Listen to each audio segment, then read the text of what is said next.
The year was 1881, and the high desert wind carried nothing but dust and the smell of alkali. Caleb Hart rode into Cedar Bluff on a horse that favored its left foreleg, a creature as worn and spent as its rider. He had nothing to his name but the horse, the Winchester rifle in its scabbard, and the clothes on his back, rags that barely covered the fading gray of a Confederate coat. The war had ended 16 years ago, but for Caleb, it had never stopped.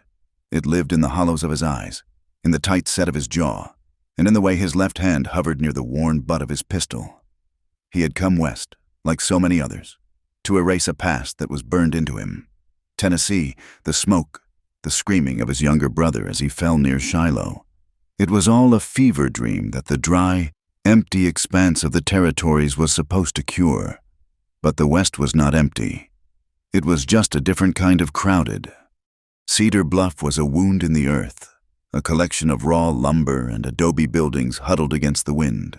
Men watched him as he dismounted, their gazes lingering on his coat, on the scar that cut from his temple to his chin.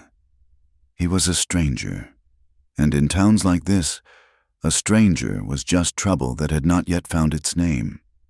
He led his horse to the trough, pumping the handle until clean water spilled over the wooden rim.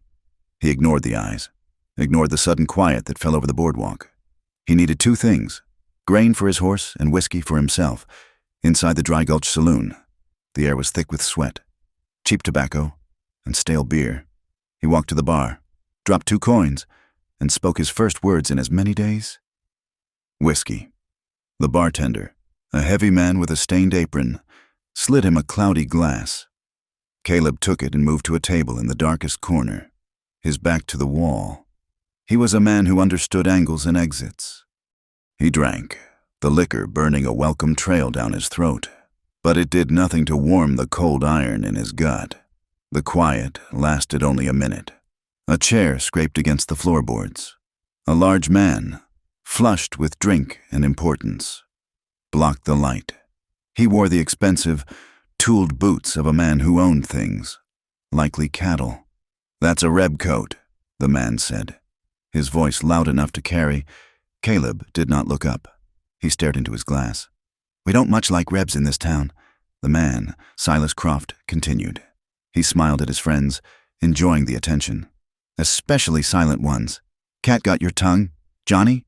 Caleb took a slow breath. He wanted no part of this. He had seen enough death to fill 10 lifetimes and had no desire to add to the tally. "Leave it be," he said, his voice a low rasp. Croft laughed, a sharp, barking sound. "Leave it be? You come into our town, wearing that trader's rag, smelling of the trail, and you tell me to leave it be?" He leaned closer, his shadow falling over Caleb. "I think you're a coward, a mute Reb coward." He reached out and grabbed the lapel of Caleb's coat. It was a mistake. Caleb did not move with the sloppy aggression of a drunk. He moved with the honed, desperate efficiency of a man who had fought in trenches. He did not go for his gun. He kicked the table leg sideways, knocking Croft off balance. As the rancher stumbled, Caleb rose, driving the heel of his hand up under Croft's chin. The man's head snapped back with a crack of teeth. Croft bellowed in rage and swung a fist as big as a ham. Caleb ducked under it, grabbed the half-empty whiskey bottle from the table, and brought it down hard on the rancher's forearm. The bottle shattered. Croft roared in pain, clutching his arm. Before Croft's friends could stand, Caleb had his pistol out, not aimed, but held low and steady. The saloon went dead silent. The only sound, Croft's pained breathing. "I'm done here," Caleb said. "You're done when I say you are." A new voice cut in. Sheriff Brody stood in the doorway, his own gun drawn and level. Brody was a man who enjoyed the simple authority of his badge. "Drop it, Drifter. Drop it now." Caleb looked at the sheriff, then at the men rising from their tables. He was boxed in, slowly, meticulously. He placed his pistol on the floor and kicked it away. 2 deputies seized his arms, twisting them behind his back with painful force. "He assaulted me," Croft yelled, cradling his bleeding arm. "Tried to kill me." "I see that. Silas," Brody said, holstering his weapon. "We got a cell just for men like him. vagrancy, disturbing the peace, and assault with intent. As they dragged him out into the blinding afternoon sun, Caleb saw her. She was watching from a carriage, a vehicle so fine it seemed out of place in the dusty street. It was black lacquer, drawn by two matching black horses. She sat perfectly still, a woman dressed in severe, expensive black wool, no veil, no ornamentation. Her face was pale, beautiful, and as hard as granite. Eleanor Vale. The name was whispered in the saloon, a name that carried the weight of fear and speculation. She was the widow of Judge Vale, the man who had owned half the territory and ruled the other half with an iron fist. Now she owned it all. The town said she was rich. They knew she was unmarried, and they whispered that she had helped the judge to his grave with a dose of strychnine. Her eyes, cold and assessing, met Caleb's. She did not look away, not in pity or curiosity. She watched him as a hawk watches a rabbit, a detached calculation in her gaze. Then, with a slight nod to her driver, the carriage pulled away, leaving Caleb to the mercy of the law. Eleanor Vale did not go home. She directed her driver, Thomas, to the office of Mr. Abernathy, her late husband's lawyer. The office was small, filled with aging leather-bound books that smelled of dust and decaying paper. "Mrs. Vale," Abernathy said, rising nervously. He was a small, fussy man who sweated in all weather. "An unexpected pleasure." "I am not here for pleasure, Mr. Abernathy," Eleanor said, taking a seat without being invited. She did not remove her gloves. "I received this by courier this morning." She placed a thick envelope on his desk. It bore the seal of the territorial court in the capital. Abernathy's face paled as he read. He wiped his brow with a handkerchief. "Eleanor, Mrs. Vale, this is a most serious development. Spare me the dramatics," she said, her voice flat. "Translate the legal thievery into plain English. Your late husband's cousins, from St. Louis. They have filed a petition," he stammered. "They are challenging your stewardship of the Vale estate." "My stewardship," she repeated. The words were ice. "They argue," Abernathy said, refusing to meet her eyes, "that the Vale Ranch is too vast an enterprise, that the cattle contracts and water rights are too complex for a woman alone to manage. They cite territorial law that, in the absence of a direct male heir, the nearest male relatives may assume control to protect the family's assets from feminine incompetence." Eleanor stared at the wall behind him. Feminine incompetence. She had run the ranch for 5 years while Judge Vale drank himself into a stupor. Negotiated with cattle barons he was too drunk to meet, and saved the entire operation from his gambling debts. She had ridden the lines, paid the men, and built the Vale name into an empire. And now, 2 cousins she had never met were going to take it all because she was a woman. "And they will succeed, won't they?" she asked. It was not a question of defeat, but of fact. Abernathy nodded miserably. "The new territorial judge is a traditionalist. He believes strongly in a structured society. The Vale cousins are well connected, without a legal anchor, a male partner. The court will find in their favor. They will grant the petition. You will lose the ranch." Eleanor stood. The silence in the room was absolute. She thought of her ranch, the only thing she had ever truly loved. The vast, brutal land that was as unforgiving and strong as she was. She would burn it to the ground before she let those eastern vultures take it. "A male partner," she said. "Yes, a husband," Abernathy replied, looking relieved to have finally said it. "If you were married, your husband's name would be joined to yours on the deed. The law recognizes a husband's right to property. The petition would be voided immediately." "I see." She pulled her gloves tighter. "Thank you for your time, Mr. Abernathy." She walked out into the sun, her mind working with cold. Rapid precision, a husband, the thought was repulsive. Marriage, to her, had been a prison of polite cruelty and drunken demands. But losing her land was worse. It was a death. She needed a man, not a partner, but a proxy, not a suitor, but a tool. She needed someone with no ties, no name, and no future. Someone who could not challenge her, and who would be entirely in her debt. Her mind went back to the man being dragged from the saloon, the drifter in the gray coat, the one with the dead eyes and the fast hands, the one the whole town was already condemning. He was perfect. "Tomas," she said to her driver, "take me to the jail." The jail smelled of old sweat, urine, and despair. Sheriff Brody snapped to attention when she entered, his hat in his hands. "Mrs. Vale, what can I do for you? I've got that drifter locked up tight, the one who attacked Silas." "I am here to see him," she said. "Ma'am, open the cell." It was not a request. Brody, awed by her presence and her wealth, fumbled with his keys and unlocked the heavy iron door. Caleb Hart was lying on a filthy straw-stuffed cot, staring at the ceiling. His knuckles were split and caked with dried blood. He did not sit up when she entered. He just turned his head, his eyes wary. Eleanor Vale stepped into the cell. The sheriff hovered nervously at the door. "Leave us," she commanded. "Ma'am, it ain't safe," Brody protested. "It is safer than standing there wasting my time. Close the door."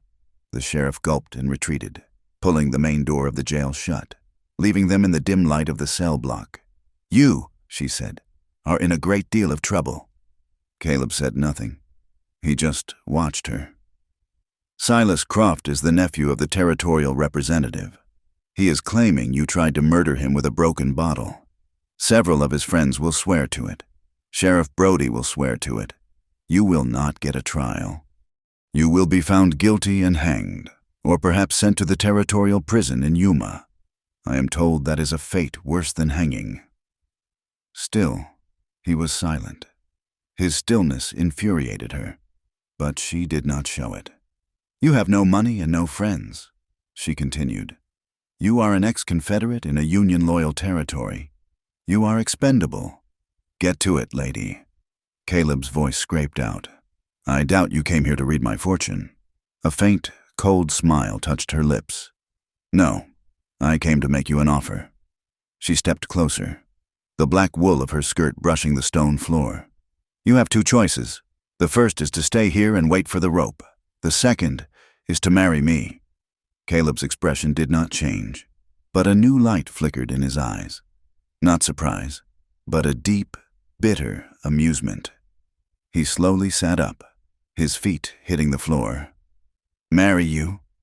It is a business arrangement," she said sharply, cutting off any mockery. "I have a legal problem. I require a husband to solve it. You are a man with no attachments and a legal problem of your own.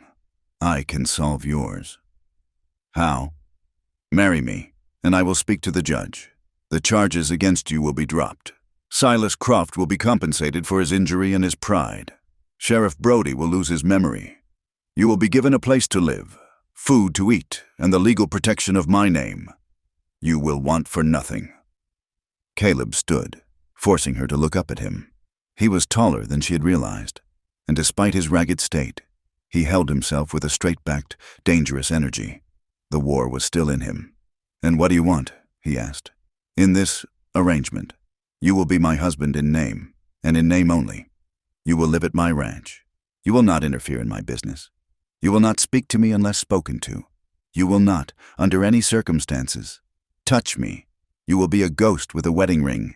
In exchange, you will live." Caleb stared at her for a long time. He saw the iron in her spine, the desperation she was trying to hide with arrogance. She was buying him, just as the army had bought him, just as everyone with power had always bought men like him. He had spent the last 16 years wandering, trying to be free of masters. And here was another one, offering him a gilded cage. He let out a short, harsh laugh that sounded like rust. "I've been owned before. Lady, I didn't much care for it. I'd rather hang." Eleanor's eyes narrowed. She had not expected this. She had expected gratitude, or at least a survivor's cunning. This man's pride was inconvenient. "That is your choice," she said, her voice turning to flint. "You have 1 hour to reconsider. If I do not hear from you, I will allow the law to take its course." She turned and rapped on the door. Brody let her out. Caleb watched her go, her back perfectly straight, a queen leaving a dungeon. He lay back on the cot, the smell of straw and rot filling his nose. He closed his eyes. Hanging. It would be quick. It would be an end. Maybe it was time. 20 minutes passed. The jail was quiet, save for a drunk snoring in the next cell. Then he heard the jingle of keys. It was not Eleanor. It was Sheriff Brody. He unlocked the cell and sauntered in, a smirk on his face. "Getting comfortable." "Reb?" Brody asked. Caleb didn't answer. "You know," Brody said, walking around the small cell, "we had to inventory your things when we brought you in. It's procedure." He reached into his own coat pocket and pulled out a small, silver-plated derringer. It was a gambler's gun, small enough to hide in a boot. Caleb's eyes locked onto it. It was not his. Brody walked over to the small, barred window and held the gun up to the light, speaking loudly, as if for an audience. My, a hidden weapon. Looks like you were planning more trouble. This changes things. This ain't just assault anymore. This is attempted murder of a peace officer. That's a fast rope. Hart?" "No trial needed." Brody turned, his smirk widening. He walked to the cell door, placed the derringer on his desk outside the cell, and made a note on a piece of paper. Evidence found on the prisoner, Caleb Hart. He looked back at Caleb. "Mrs. Vale is a powerful woman, but I don't think even she can make this go away. Unless, of course," he tapped the side of his nose, "unless she really wanted to." The sheriff left, locking the cell door behind him. Caleb stood. He walked to the bars and looked at the planted gun. He understood perfectly. Eleanor had not been bluffing. This was the or worse. She was not just offering him a choice. She was showing him he had none. Refuse her, and she would have Brody manufacture a charge that would see him dead by morning. He was expendable. He was trapped. When the hour was nearly up, he heard her boots on the floorboards again. She did not come to his cell. She stood by the sheriff's desk. "Well, Sheriff?" Her voice was clear and cold. Brody spoke. "He's still quiet. Ma'am, stubborn." Caleb gripped the iron bars. His knuckles were white. He had survived Antietam. He had survived Andersonville. He would not be killed by a tin-star sheriff and a planted gun. "Wait," he called out. The talking stopped. Eleanor Vale turned, her face an impassive mask. She walked back to his cell, standing just out of his reach. "I changed my mind," Caleb said, the words tasting like ash in his mouth. "I accept your offer." Eleanor stared at him, her gaze traveling over his face, searching for any sign of deception. She found only a profound, bottomless exhaustion. "Sheriff," she said, not looking away from Caleb, "it seems there has been a misunderstanding. Mr. Hart is my guest. He will be released into my custody." "But Mrs. Vale," Brody sputtered. "The charges, Silas, the gun. Silas Croft will receive $500 for his trouble. And you," she said, finally turning to the sheriff, "will realize you made a mistake. That derringer is yours. You must have dropped it. Be more careful." Brody's face went from confused to terrified to compliant in a matter of seconds. "Yes, ma'am. Of course, ma'am. A mistake. My mistake." "See that it is," Eleanor said. "We will be going to the courthouse. Find Judge Hemlock. Tell him he is needed for a wedding." The wedding was the coldest ceremony Caleb had ever witnessed. Judge Hemlock, roused from his afternoon nap, officiated in his chambers, which smelled of stale cigar smoke and old law. Caleb stood in his same trail-worn, bloody clothes. Eleanor stood beside him, a pillar of black wool. Her driver, Thomas, and a bewildered Sheriff Brody served as the witnesses. The judge read the words quickly, his voice a monotone drone. Caleb said, "I do," when prompted. Eleanor's I do was as sharp and final as a closing door. "By the power vested in me by the territory," Hemlock said, "I pronounce you man and wife." There was no kiss. There were no congratulations. Eleanor signed the certificate, her signature a bold, angry slash.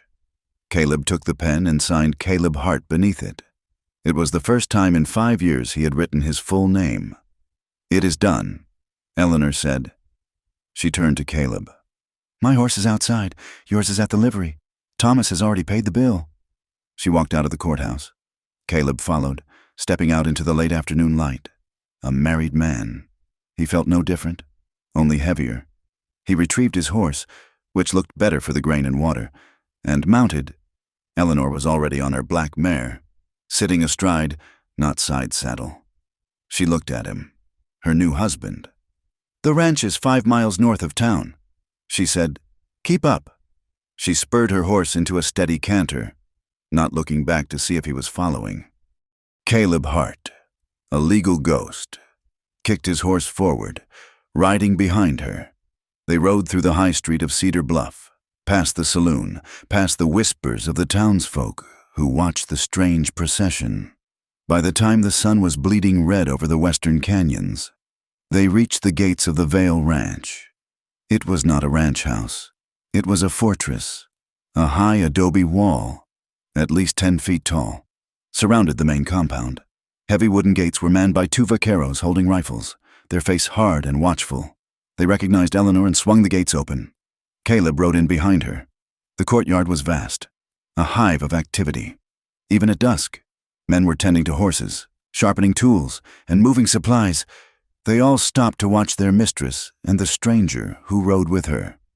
Eleanor dismounted, throwing her reins to a young boy. She walked to the center of the yard and turned to Caleb as he swung down from his horse. The air was cold, the tension thick enough to cut. "This is your home now, Mr. Hart," she said, her voice carrying in the quiet. "But make no mistake, you are my husband, but you are nothing more. Your rooms are in the east wing, separate from mine. Thomas will show you.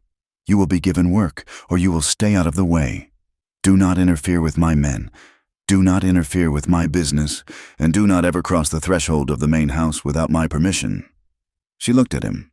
One last, cold assessment. "Welcome to the Vale Ranch." She turned, her boots crunching on the gravel, and walked up the steps to the main house, a sprawling, dark adobe mansion. She disappeared inside, the heavy oak door closing behind her with a sound of utter finality. Caleb stood alone in the courtyard, his horse breathing hard beside him. The vaqueros stared at him, their expressions unreadable but hostile. He was a prisoner who had just been transferred to a larger, more complicated cell. He was her legal husband, but he was nothing. His new life began in the East Wing. Thomas, the vaquero foreman, whose face was a map of sun-scorched loyalty to Eleanor, showed him to the room. It was starker than the jail cell, but clean. A narrow bed with a wool blanket, a washstand with a pitcher and bowl, and one high window. Thomas said nothing, just pointed, and left.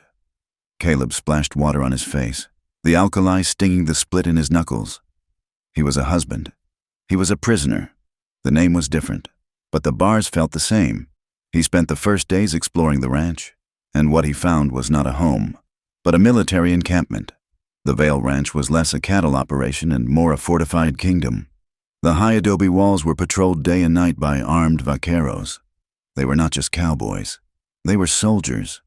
They moved with a quiet efficiency, their rifles always clean, their eyes always scanning the canyons. The operation within the walls was run with the same cold precision.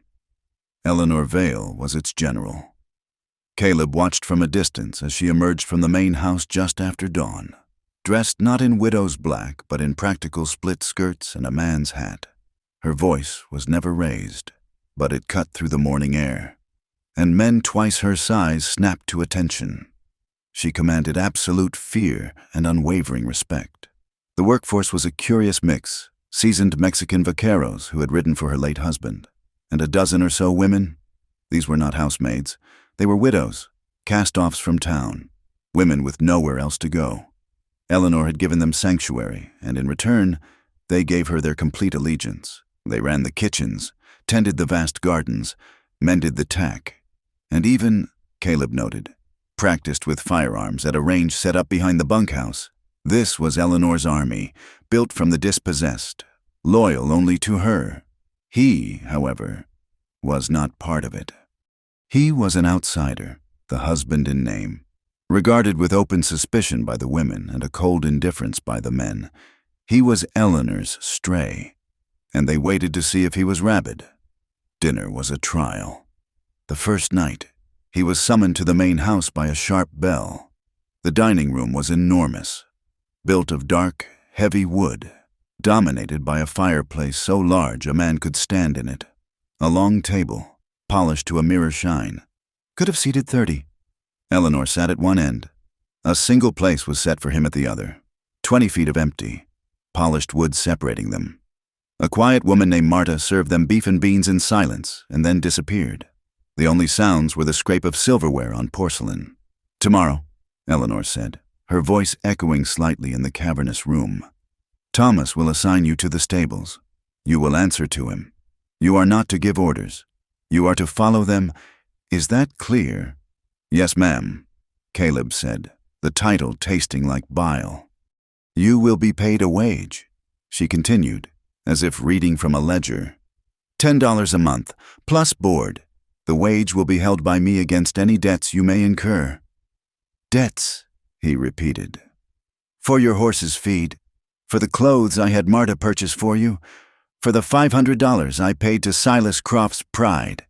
You are an expensive acquisition.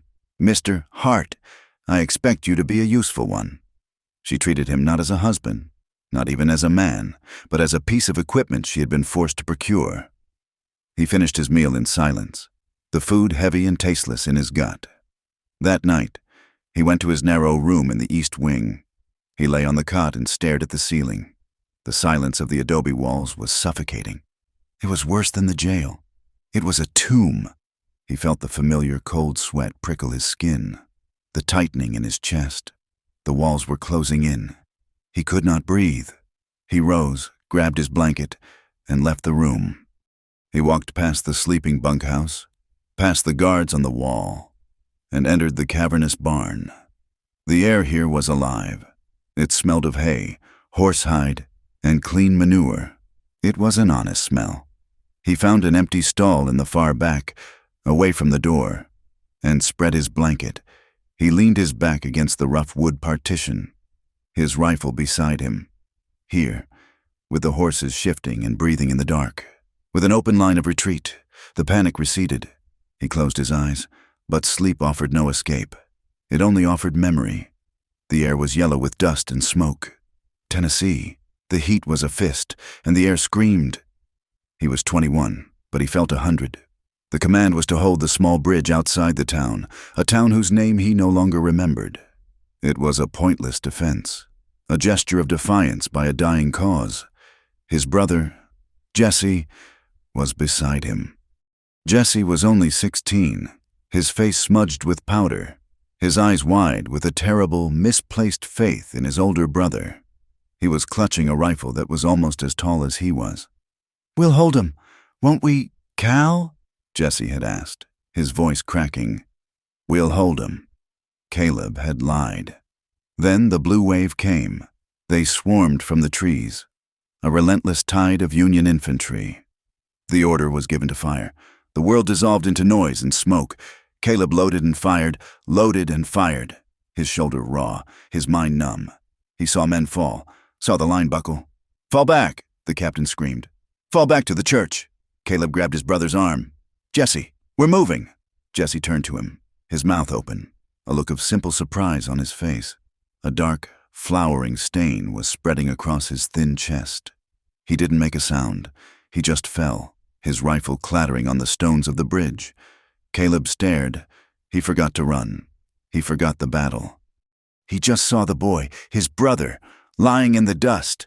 A Union soldier, a man with a heavy beard, raised his bayonet to charge. Caleb shot him in the throat. He grabbed Jesse's body, dragging him behind a stone wall, but it was too late. He was already gone. Caleb woke with a silent gasp, his hand clutching the wool blanket, his heart pounding a frantic, soundless rhythm against his ribs. He was in the barn. The air was cold. A horse snorted nearby. He was safe, but he was not. He would never be safe. He carried the guilt of that failure, the image of his brothers falling, like a stone in his gut. He had failed to defend the town. He had failed to protect his brother. He was a man who had lost everything, a man who had failed at the only things that ever mattered. He slept in the barn every night after that. No one questioned him. Eleanor, he suspected, did not care where he slept, as long as he was present for his duties. A week into his new life, the preacher came. Caleb was grooming Eleanor's black mare when the carriage, a simple black buggy, rolled into the compound. The man who stepped out was tall and gaunt, dressed in a preacher's black suit that was shiny with age. His eyes burned with the self-righteous fire of a man who sees sin in every shadow. Caleb recognized him from town. Reverend Blackwood. The preacher marched to the porch of the main house and struck the door with his cane. "Eleanor Vale, show yourself!" Eleanor appeared, wiping her hands on an apron. She had been in the smokehouse. "Reverend, you're trespassing. I am here on the Lord's business." Blackwood boomed, his voice carrying across the yard. The vaqueros and the women stopped their work, watching. "I am here to speak on the damnation of your soul." Eleanor crossed her arms. "My soul is my own affair. Reverend, state your business and leave my land." "Your business is the town's shame," he accused, pointing a trembling finger at her. "We tolerated your arrogance after the judge's passing. We tolerated your unwomanly behavior. But this, to pluck a vagrant from the jail, a killer, a southerner, and to marry him in defiance of God and man, you have brought a serpent into your home. Woman." Caleb stopped brushing the horse. His hand tightened on the curry comb. "He is a godless man," the preacher continued, his voice rising in fervor. "And you are a godless woman. You are Jezebel, consorting with evil. The town council condemns you. The church condemns you. God himself condemns this unholy union. He will strike you down for your pride." Eleanor walked slowly down the steps until she was standing just a few feet from him. She was shorter than him, but she seemed to tower over him. "God," she said, her voice dangerously quiet, "has had 16 years to strike down the men who burned my family's farm in Georgia and left my mother to die. He has been busy. I do not expect him to trouble himself with my marriage." The preacher recoiled, as if she had struck him. "Blasphemy!" "Truth," Eleanor countered. "My husband, Mr. Hart, is a legal matter. My land is a legal matter. Neither involves you. If you ever set foot on my property again, Reverend, I will have my men remove you, and they will not be gentle." Blackwood stared at her, his face purple with rage. He saw the cold resolve in her eyes and, beyond her, the watchful vaqueros, their hands resting near their pistols. He was a man of God, but he was not a fool. "You will burn. Eleanor Vale," he whispered, a final curse. "You will burn for this." He turned, climbed back into his buggy, and whipped his horse out of the gates. Eleanor watched him go, her expression unreadable. She turned, her eyes sweeping the yard, daring anyone to meet her gaze. The workers immediately bent back to their tasks. Her eyes found Caleb, standing by the stable. He just looked at her. She held his gaze for a long moment, then turned and went back into the house. The tension on the ranch thickened. Caleb's presence was no longer just a curiosity. It was a scandal. The wall between the ranch and the town was now solid and absolute. Weeks passed. Caleb worked. He broke horses, mended fences, and shoveled manure. He spoke little, and the hands, respecting his silence and his skill with the animals, began to give him a wide berth of wary respect. He was a hard worker, and he was quiet. That was enough. The tension with Eleanor remained. A taut wire pulled between the barn where he slept and the main house where she ruled. They ate their silent, cold dinners. The 20 feet of wood between them, an impassable canyon. He was her husband. He was her hired hand. One night, the wire snapped. It was late, past midnight, with a sliver of moon that offered almost no light. The air was still, heavy with the coming cold of deep autumn. Caleb was in his stall, half awake, the memory of Jesse's face keeping him from sleep. He heard it, a faint twang. It was not a ranch sound. It was the sound of a wire being cut. He was on his feet in an instant, his rifle in his hand. He moved without a sound, a shadow gliding through the deeper shadows of the barn. He slipped out the side door, his eyes straining against the blackness. He heard a low whisper, coming from the north pasture, near the massive, dry hay stores they had spent the last month cutting and stacking for the winter. He saw a flicker, a match being struck. There were 3 of them, dark shapes, low to the ground. One man held a torch, shielding the new flame with his body. They were raiders, hired men. He knew their kind. They were here to burn the feed, to cripple the ranch before winter set in. This was the work of the Vale cousins. He didn't shout an alarm. An alarm would bring the vaqueros, but it would also scatter the raiders and start the fight. He was a soldier. He knew how to end a fight before it began. He flanked them, moving in a low crouch along the outside of the corral, using the fence posts as cover. The wind was in his face, carrying the smell of their kerosene. He was within 30 yards. He raised his rifle, took aim at the man with the torch, and whistled. A single, low, sharp note. On the high wall, he heard a sentry call out in Spanish. "Quien vive?" The raiders startled. The man with the torch stood up, lifting it high to throw it. Caleb fired. The rifle's report shattered the night. The man with the torch dropped as if his strings had been cut, the torch falling harmlessly into the dust. "Ambush!" one of the others yelled, firing blindly into the darkness toward the wall. The ranch exploded into chaos. Bells clanged. Men shouted from the bunkhouse. Lights flared in the main house. A second raider, a large man, saw Caleb's muzzle flash and charged him, firing a pistol. The shot went wide. Caleb dropped his rifle and moved inside the man's reach. The raider swung the empty pistol like a club. Caleb blocked it with his forearm, the impact rattling his teeth. He drove his fist into the man's solar plexus, doubling him over with a grunt. As the man gasped for air, Caleb brought his elbow down on the back of his neck. The raider collapsed, unconscious. The third man was already running, disappearing into the dark of the open range. By the time Tomas and the vaqueros arrived with lanterns, it was over. Caleb was standing over the unconscious man, his rifle back in his hands. The first man was dead, shot clean through the heart. The hands surrounded Caleb, their faces a mixture of shock and awe. He had moved with a speed and lethal precision they had never seen. He had saved the winter feed, the lifeblood of the ranch. Tomas looked at the dead man, then at Caleb. He didn't speak, but he reached out and clapped Caleb once on the shoulder, a gesture of profound, earned respect. The porch light of the main house flared.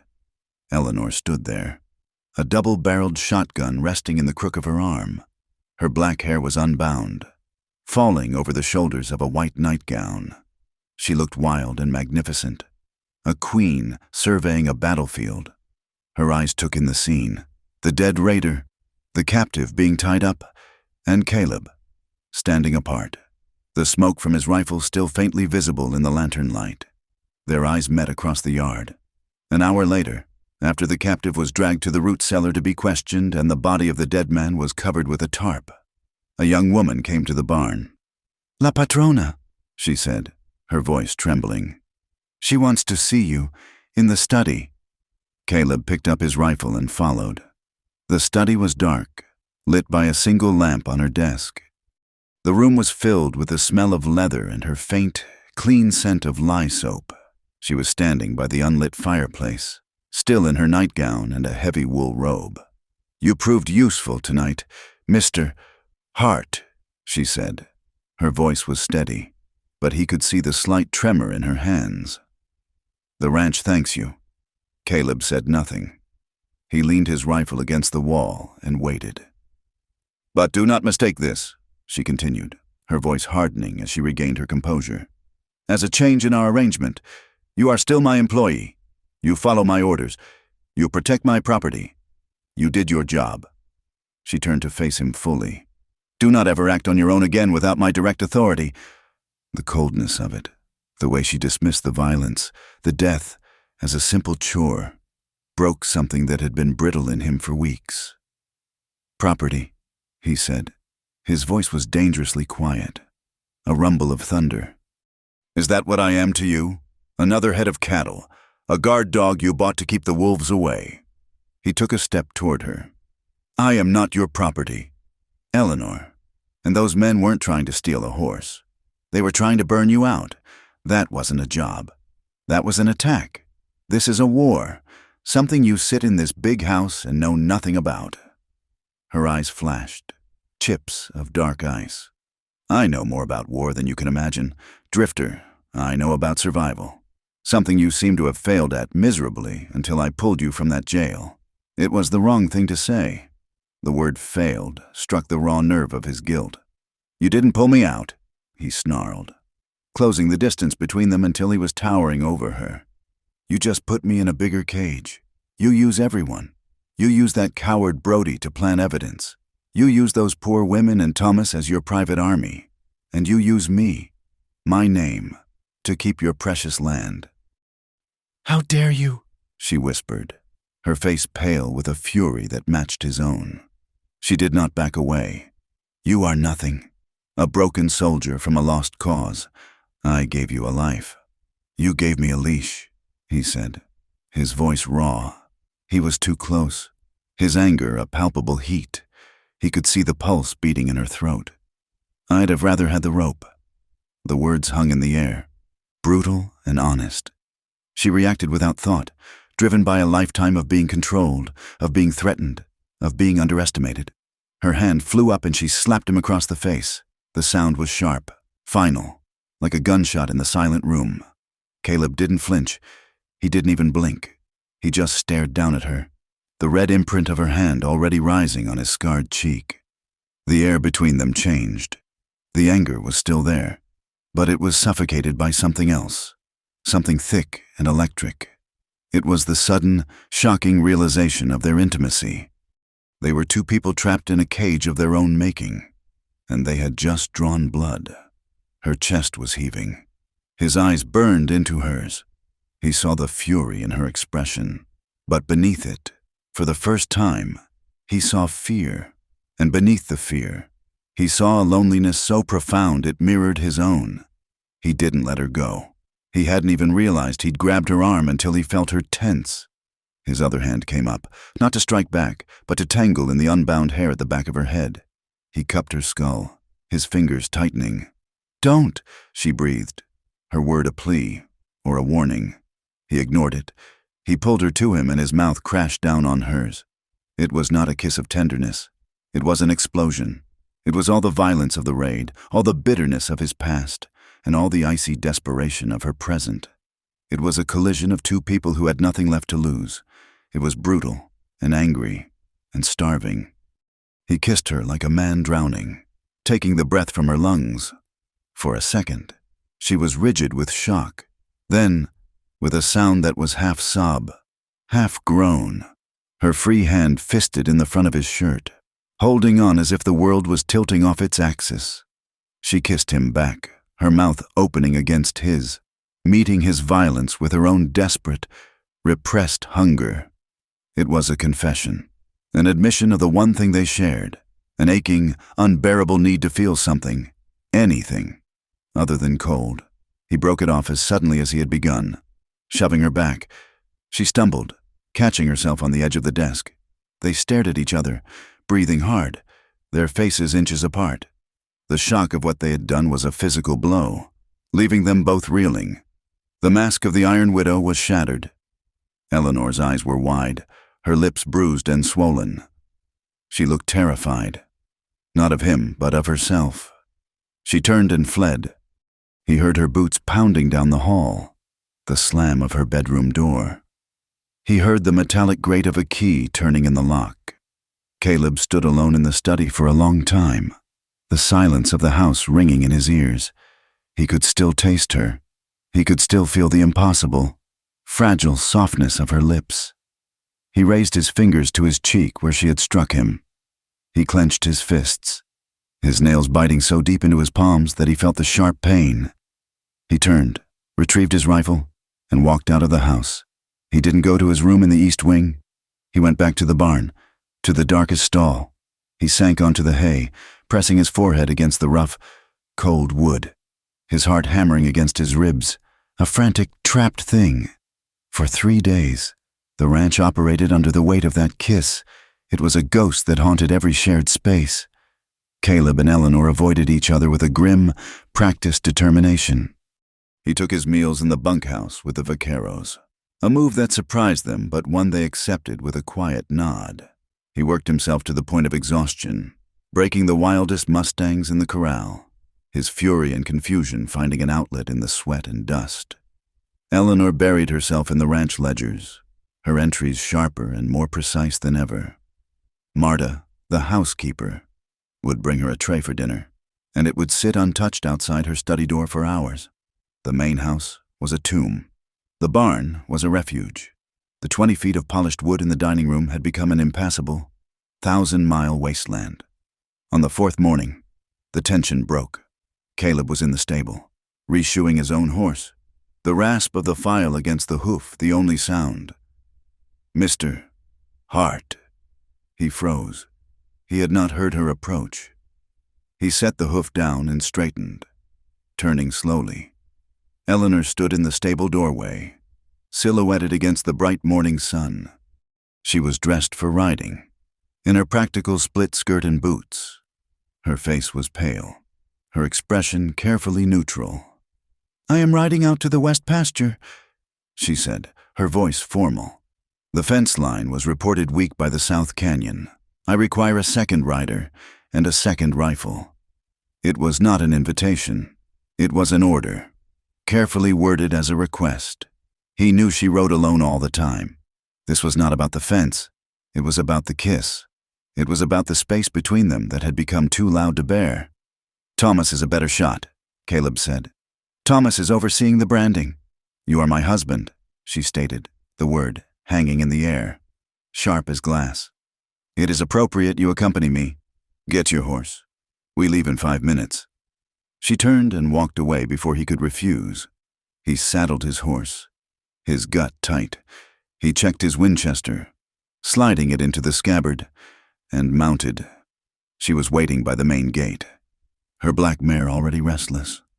They rode out, side by side, the silence between them as vast and empty as the plain stretching before them. They rode for 2 hours, the only sound the steady beat of hooves on the dry earth and the cry of a distant hawk. Caleb kept his eyes on the horizon. She kept hers pointed straight ahead. Finally, they crested a high ridge, and the land fell away into a deep, rocky arroyo. Eleanor pulled her mare to a halt. "This is the west pasture," she said. "Fence looks sound from here." Caleb replied, his gaze scanning the barbed wire line that ran along the canyon's edge. "It is," she said. She did not look at him. She stared down into the shadowed rocks below. "He died down there." Caleb turned in his saddle. "Who?" "Judge Vale, my husband." The word husband was a curse on her tongue. "The man the town thinks I poisoned." She dismounted, her movements stiff. She walked to the edge of the cliff, leaving her horse. Caleb swung down and followed, keeping a respectful distance. "He was not a good man," she said, her voice flat, carried away by the wind. "He was not a cruel man in the way most people understand it. He never raised a hand to me." She picked up a small stone, turning it over in her gloved fingers. "His cruelty was in control. He bought me from my father. My father had debts. The judge had money. I was a transaction, and he never let me forget it." She looked at Caleb, her eyes for the first time holding no defense, only a cold, tired truth. He did not want love. He did not want a wife. He wanted a beautiful object to display. and one that he could lock away. He enjoyed my silence. He enjoyed my coldness. He told me it proved I was well broken. Caleb's hands clenched. He thought of the war, of men who owned other men. He had not realized he was living in the house of such a man. The town, she continued. They see this ranch, this power. They think I stole it. The truth is, I earned it.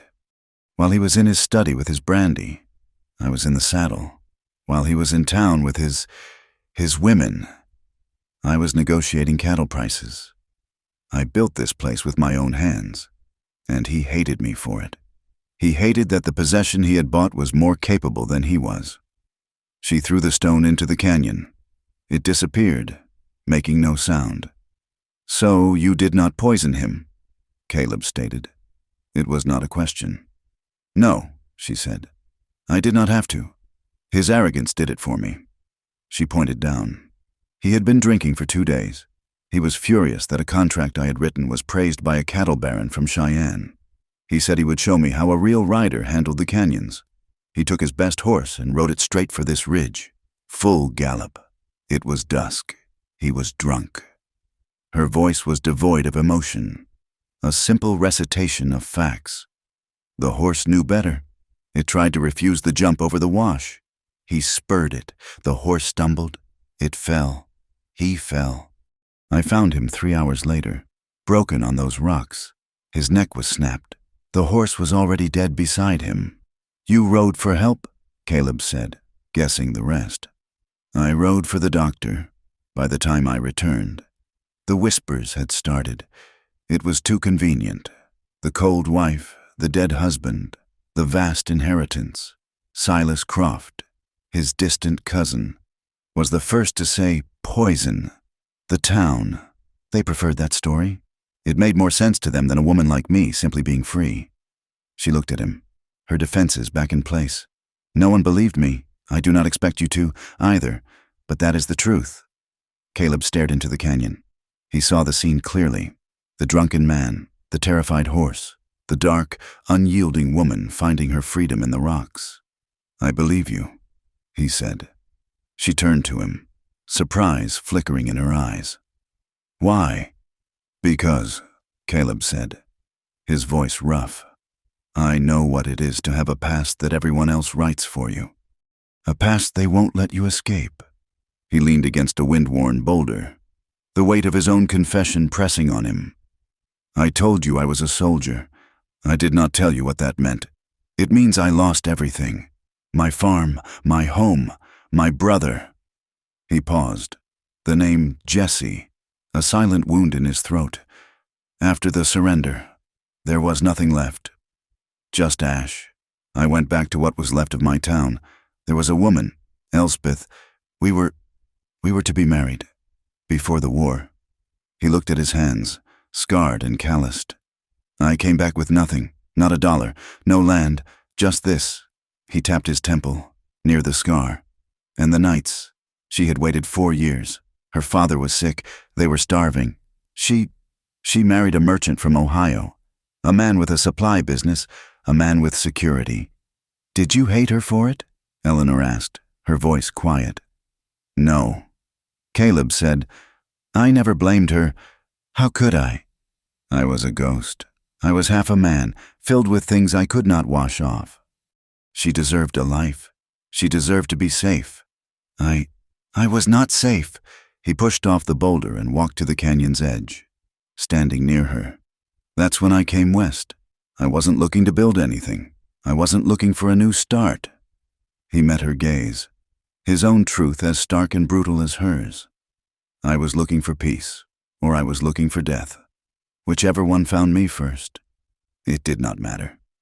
A profound silence settled between them. They were two broken, jagged things, standing on the edge of a cliff, having shown each other the pieces they kept hidden. The wind changed. It shifted from the north, carrying a sudden, sharp chill and the metallic smell of ozone. The sky, blue and clear a moment before, was now a bruised, churning purple on the western horizon. "A storm," Eleanor said, her voice sharp with alarm. "A bad one. It's moving too fast. We will not make it back. We need cover," Caleb said, scanning the rocky landscape. Now. Lightning spider-webbed across the sky, followed by a low, vibrating rumble of thunder.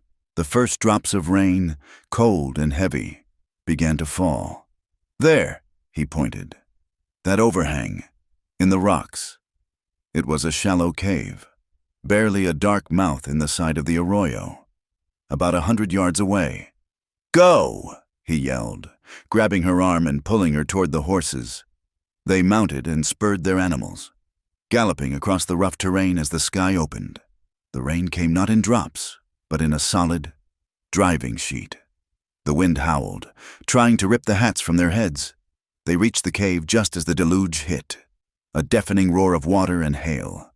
They scrambled off the horses, pulling them deep into the shelter. It was not a large cave, just a deep overhang that protected them from the worst of the wind and rain.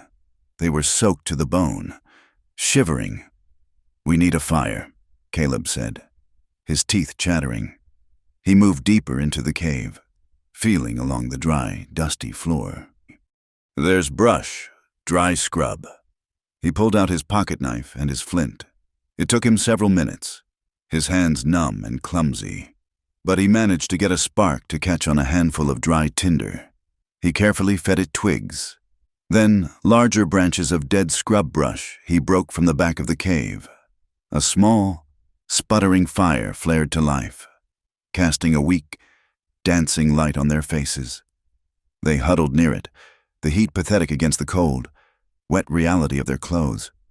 The storm raged outside, a primal fury of thunder that shook the ground and lightning that lit the cave in stark, white flashes. Eleanor was shivering, her face pale, her lips blue. Caleb moved closer.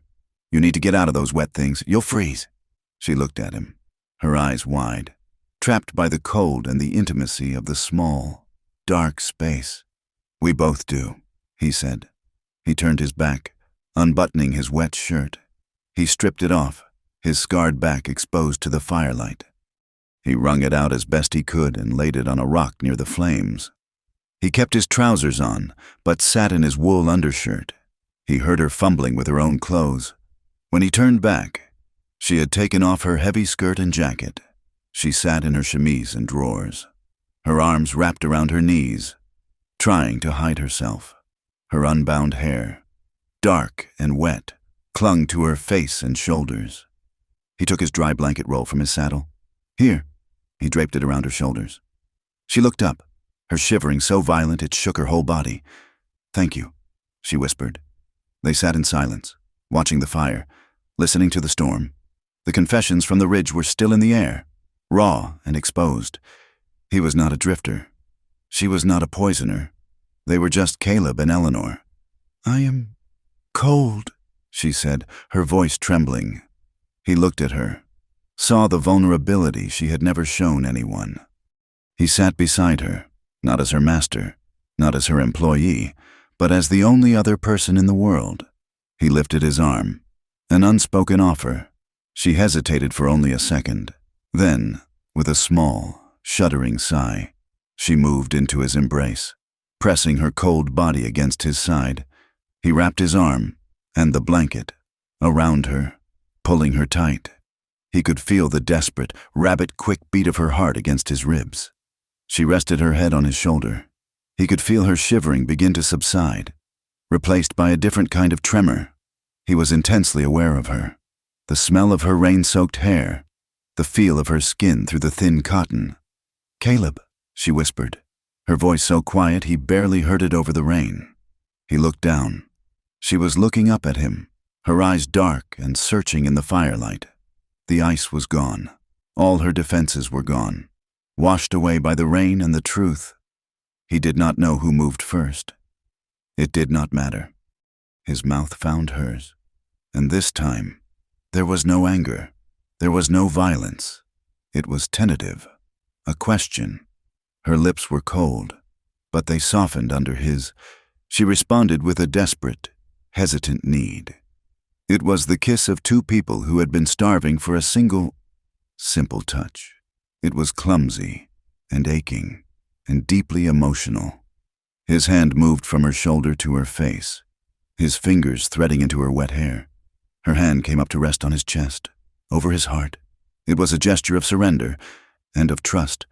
The kiss deepened, becoming a slow, desperate exploration. It was all the unspoken words, all the shared pain, all the loneliness. He lowered her back onto the dry earth of the cave floor, his body shielding her from the cold. In the flickering light of the small fire, with the world roaring and breaking apart outside, they made love. It was not the angry clash of their first kiss, nor the controlled bargain of their wedding. It was a raw, tentative, and deeply human thing, a desperate, emotional claiming of life in the midst of the storm. When the storm finally passed, the world outside was washed clean and silent. The first light of dawn, gray and pearly, crept into the mouth of the cave. Eleanor woke first. She was warm. She was wrapped in Caleb's arms, her head on his chest, the wool blanket covering them both. The fire was just embers. She lay still, listening to the steady, slow beat of his heart under her ear. It was the most peaceful sound she had ever heard. She carefully raised her head. He was asleep. The hard, watchful lines of his face were gone, softened by sleep. He looked younger, almost peaceful. The scar on his cheek was just a line, not a warning. A feeling spread through her chest, a slow, aching warmth that was so foreign she almost recoiled from it. It was not control, or fear, or anger. It was something else. A small, involuntary smile touched her lips, the first genuine smile in years. It felt strange, like a muscle she had not used.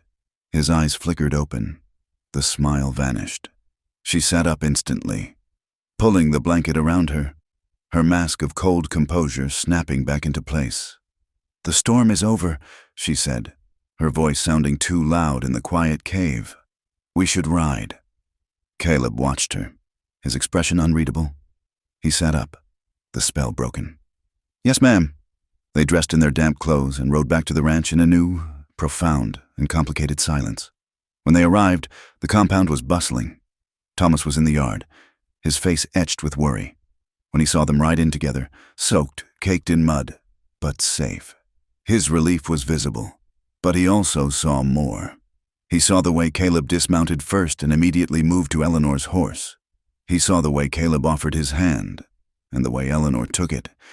He saw the way she did not pull away, but allowed him to steady her for a moment. The vaqueros saw it. Marta, who had been waiting on the porch, saw it. The look that passed between the master and his strange new husband was no longer one of bargains and hostility.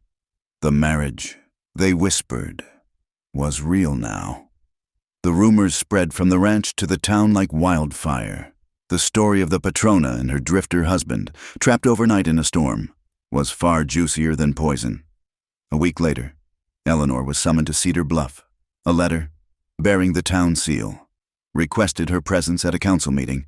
It was an ambush. The meeting hall, which also served as the church, was full. Reverend Blackwood was there, as was Silas Croft and the other men who ran the town. "Mrs. Vale," the mayor began, "a man who owned the bank. It has come to our attention that you have been engaging in behavior unbefitting a woman of your station." "My behavior," Eleanor said, her voice ice, "is my own. Not when it reflects on this town," Reverend Blackwood interrupted, slamming his hand on the table. "You have taken that vagrant into your home. We tolerated that as a legal defense, but now you flaunt your immoral behavior. You spend nights, unchaperoned, with this man. You are violating the sacred social codes of this community. You are a harlot." "You call my husband a vagrant, and me a harlot," Eleanor said, her voice deadly. "Be very careful, Reverend. It is shameful," Silas Croft spat. "We will not have our town's name sullied. The judge's good name is being dragged through the mud by his own widow. They accused her. They condemned her. They threatened her." Eleanor stood through it all, her back straight, her face a mask of stone. She did not defend herself. She did not explain. When they were finished, she simply said, "If you are quite done," and walked out. She was shaking, not with fear, but with a deep, cold rage. She walked to the general store to buy the grain she had come for, determined to show them they had not broken her. Caleb was waiting outside, leaning against a post, whittling a piece of wood. He had told her he needed to see the blacksmith about a wagon wheel. She knew he had followed her. As she walked toward the store's entrance, one of Croft's ranch hands, a burly man who had been at the meeting, stepped in front of her. "Make way for the queen," he sneered, his voice loud for the street to hear. He looked her up and down, his gaze lingering. Then he spat a stream of tobacco juice onto the boardwalk, just inches from the hem of her skirt. "Shameful," the man growled. "Lying with Reb trash." Eleanor froze before she could even breathe. Caleb moved. He did not go for his gun. He was on the man in 2 strides. He grabbed the front of the man's shirt, twisting it in his fist, and slammed him backward against the store's wooden hitching rail. The crack of the man's head against the solid wood echoed down the silent street. Caleb's face was inches from the man's, his eyes flat and deadly. "You will apologize to my wife," he said, his voice a low, chilling rasp. The man, terrified, his bravado vanishing in the face of this cold, sudden violence, stammered, I'm sorry. I apologize to her." Caleb's grip tightened, cutting off the man's air. "Mrs. Vale, ma'am, I'm sorry." The man choked out, his eyes wide with panic. Caleb stared at him for 1 more second, then shoved him. The man crumpled to the ground, scrambling away backward in the dust like a crab. The entire street was dead silent. Everyone had seen it. The quiet, watchful drifter had not defended his employer. He had defended his wife. Caleb turned to Eleanor. He did not say a word. He just offered her his arm. She looked at him, truly looked at him, and saw the man who had shared her blanket in the storm. She saw the man who had believed her. She took his arm. They rode back to the ranch, the silence between them no longer empty, but full. It was full of the storm, the cave, the fight, and the unspoken words. That night, Caleb did not go to the barn. He found Eleanor on the front porch, staring up at the spray of stars that glittered in the black, high desert sky. He stood beside her, their shoulders almost touching. "Thank you," she said, her voice quiet, aimed at the night. "For what you did, in town, he insulted my wife." Caleb replied simply. A long moment passed. She finally turned her head to look at him, her face silvered by the starlight. "I never meant to want this," she confessed, her voice so small he almost missed it. "I never meant to want you. This was a bargain. It was just land." He turned to face her, his heart, which he had thought dead for 16 years, giving a slow, heavy beat. "I know," he said, his voice rough. "I never meant to want you either." He reached out and took her hand. It was cold. He enclosed it in both of his, rubbing his thumb over her knuckles, warming her. "Eleanor," he said. He leaned in and kissed her. It was not the violence of the study, nor the desperate need of the cave. It was slow. It was tender. It was a promise, made under the open, watchful sky. She kissed him back, her hand leaving his to rest on his heart. Their union was no longer just legal. It was real, and it was the most fragile, dangerous thing either of them had ever owned. The fragile new peace at the Vale Ranch lasted less than a week. It was shattered not by a bullet, but by the squeak of buggy wheels. A man arrived from Cedar Bluff, not a rancher or a preacher, but something far more dangerous, a government man. His name was Mr. Fenton, a land agent from the territorial capital, and he carried a worn leather briefcase filled with legal trouble. He sat in Eleanor's study, the same room where she had slapped Caleb, the same room where they had first kissed. Fenton, a small man with wire-rimmed spectacles, refused a drink and dabbed at his sweaty upper lip with a handkerchief. "Mrs. Vale," he began, his voice thin. "This is not a social call. I'm here on behalf of the United States Territorial Land Office. A new petition has been filed by your late husband's cousins, the Vale family of St. Louis." That is old news. Mr. Fenton, Eleanor said, her voice cold. She stood by the fireplace. Caleb stood near the door, his presence a silent, solid warning. He was her husband now, in fact as well as in name, and the entire territory knew it. Not quite, ma'am, Fenton said, opening his briefcase. He pulled out a sheaf of papers. The first petition was flimsy. It concerned your ability, as a woman, to manage the estate, your marriage to Mr. Hart. He glanced at Caleb, has effectively nullified that claim. He slid a new document onto the desk. This one is more substantial. The Vale cousins allege that a significant portion of your property, specifically the entire North Range, comprising some 20,000 acres, was acquired by Judge Vale through fraudulent paperwork. Eleanor went rigid. Caleb watched her, saw the blood drain from her face. They claim, Fenton continued, reading from his notes, that the judge's original title, filed in 1874, was based on a land grant that never existed. They have provided correspondence suggesting the judge forged the signatures of railroad officials. If this is true, that land was never legally his.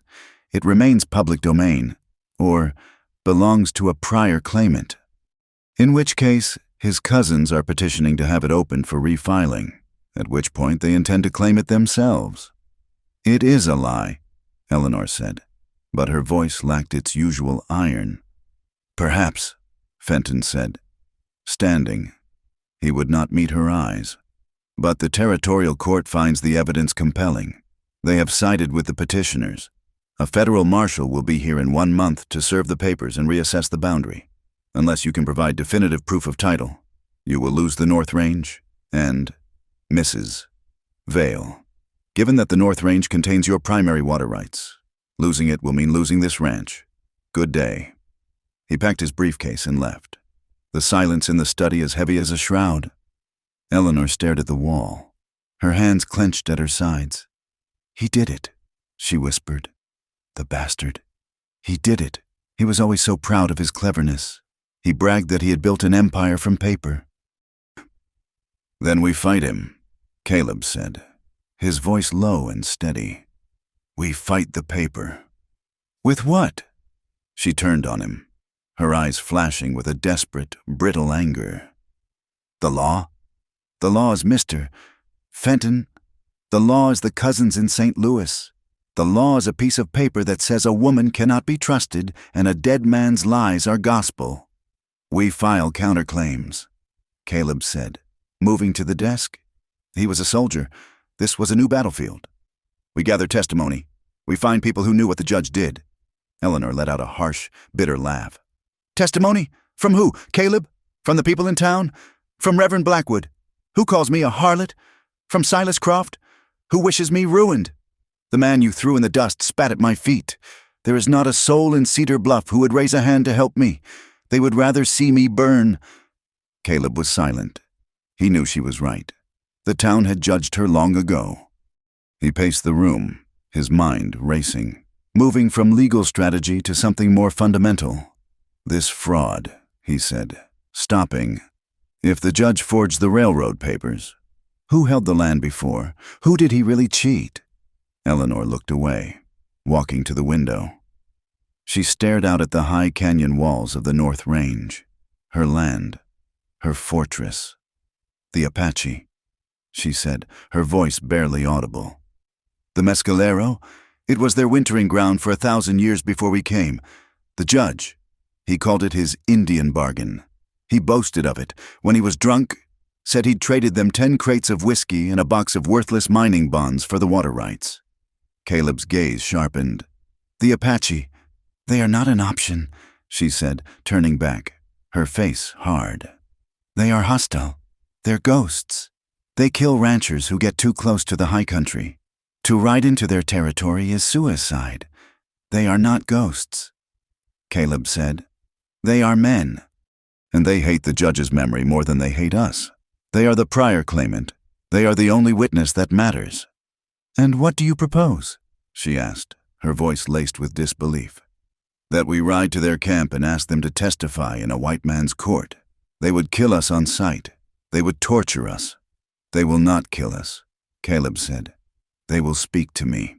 She stared at him, seeing the absolute certainty in his eyes. It was a confidence that went beyond simple bravery. It was knowledge. How can you know that? I've been in this territory a long time. Eleanor, longer than I've been in Cedar Bluff. I know the high country. I know them. They will listen. She searched his face, her fear warring with the fragile, growing trust she had placed in him. This was not like facing down a gunman in the street. This was asking her to risk her life on his word, on a secret he had kept. It is a desperate move, she whispered. We are desperate, he replied. They are the only ones who can prove the fraud. They are the only ones who can give us the truth. We need their story. Eleanor looked at the document Fenton had left, the legal paper that would ruin her. Then she looked back at Caleb. He was right. The law would not save her. Only the truth would. We ride tomorrow, she said. They left before dawn, just the two of them. They told no one, not even Tomas. They carried rifles, bedrolls, and enough food for 4 days. They rode north, past the boundaries of the Vale Ranch, past the last pretense of safety, and into the high, rugged country of the Mescalero Apache. They rode for 2 days, climbing into a landscape of red rock and stark, wind-carved canyons. The air was thin and cold. It was a beautiful, lethal place. Caleb moved with a quiet, watchful confidence, his eyes constantly scanning the ridges, his rifle always loose in his scabbard. Eleanor rode beside him, her fear a tight knot in her stomach, but her trust in him absolute. On the 3rd morning, they found the camp. It was not a camp, really, but a rancheria, nestled in a hidden, bowl-shaped canyon, sheltered from the wind. Smoke from a dozen small fires rose in the cold morning air. They did not see the Apache until they were upon them. They appeared from the rocks, 4 warriors on horseback, materializing as if from the earth itself. They were silent, their faces hard, their rifles leveled. Caleb immediately raised his left hand, palm out, a sign of peace. He did not reach for his gun. We come to speak with your chief, Caleb said, his voice calm and clear. The warriors said nothing. One of them, a young man with hard, assessing eyes, motioned with his rifle. Dismount. They were led on foot into the center of the village, a collection of wickiups and skin lodges. Women stopped their work to watch them, their expressions flat and hostile. Children hid. Caleb and Eleanor were halted in front of a larger lodge. Their rifles were taken from them. After a long, tense wait, a man emerged. He was old, his face a web of deep lines, his long gray hair bound by a simple leather band. He wore a mixture of traditional skins and a tattered blue Union cavalry jacket. His eyes, dark and sharp as obsidian, missed nothing. This was Chato, the chief. He looked at Eleanor first, his gaze dismissive, hostile. Then he looked at Caleb. He stared for a long, heavy minute. Caleb spoke, his voice low and respectful. He did not use many words, but he spoke the truth. We are not here to harm. We are not here to take. My wife, she is the widow of the man who stole this land from you. The man called Judge Vale. Chato's expression darkened at the name. Now, Caleb continued, the judge's own family uses his lies to steal the land from his wife. They use the white man's court. We need the truth. We need your story of the Indian bargain. We seek your help to shame the memory of the man who cheated you. Chato was silent for a long time. The wind whistled through the canyon. I have seen you, Chato said finally, his voice a dry rasp. He pointed a long, bony finger at Caleb.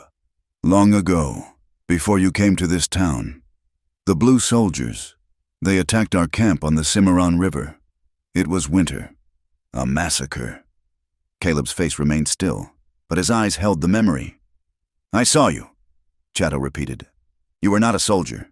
You wore the gray coat, a drifter. The cavalry was running down women and children. A horse, a cavalry mount, was about to trample a child. My granddaughter. Chato stepped closer. You You ran from the rocks. You grabbed the child. You threw her to her mother, who pulled her into the trees. Then you vanished. The blue soldiers did not see you, but I saw you. You are the gray coat." Caleb nodded once. "I remember."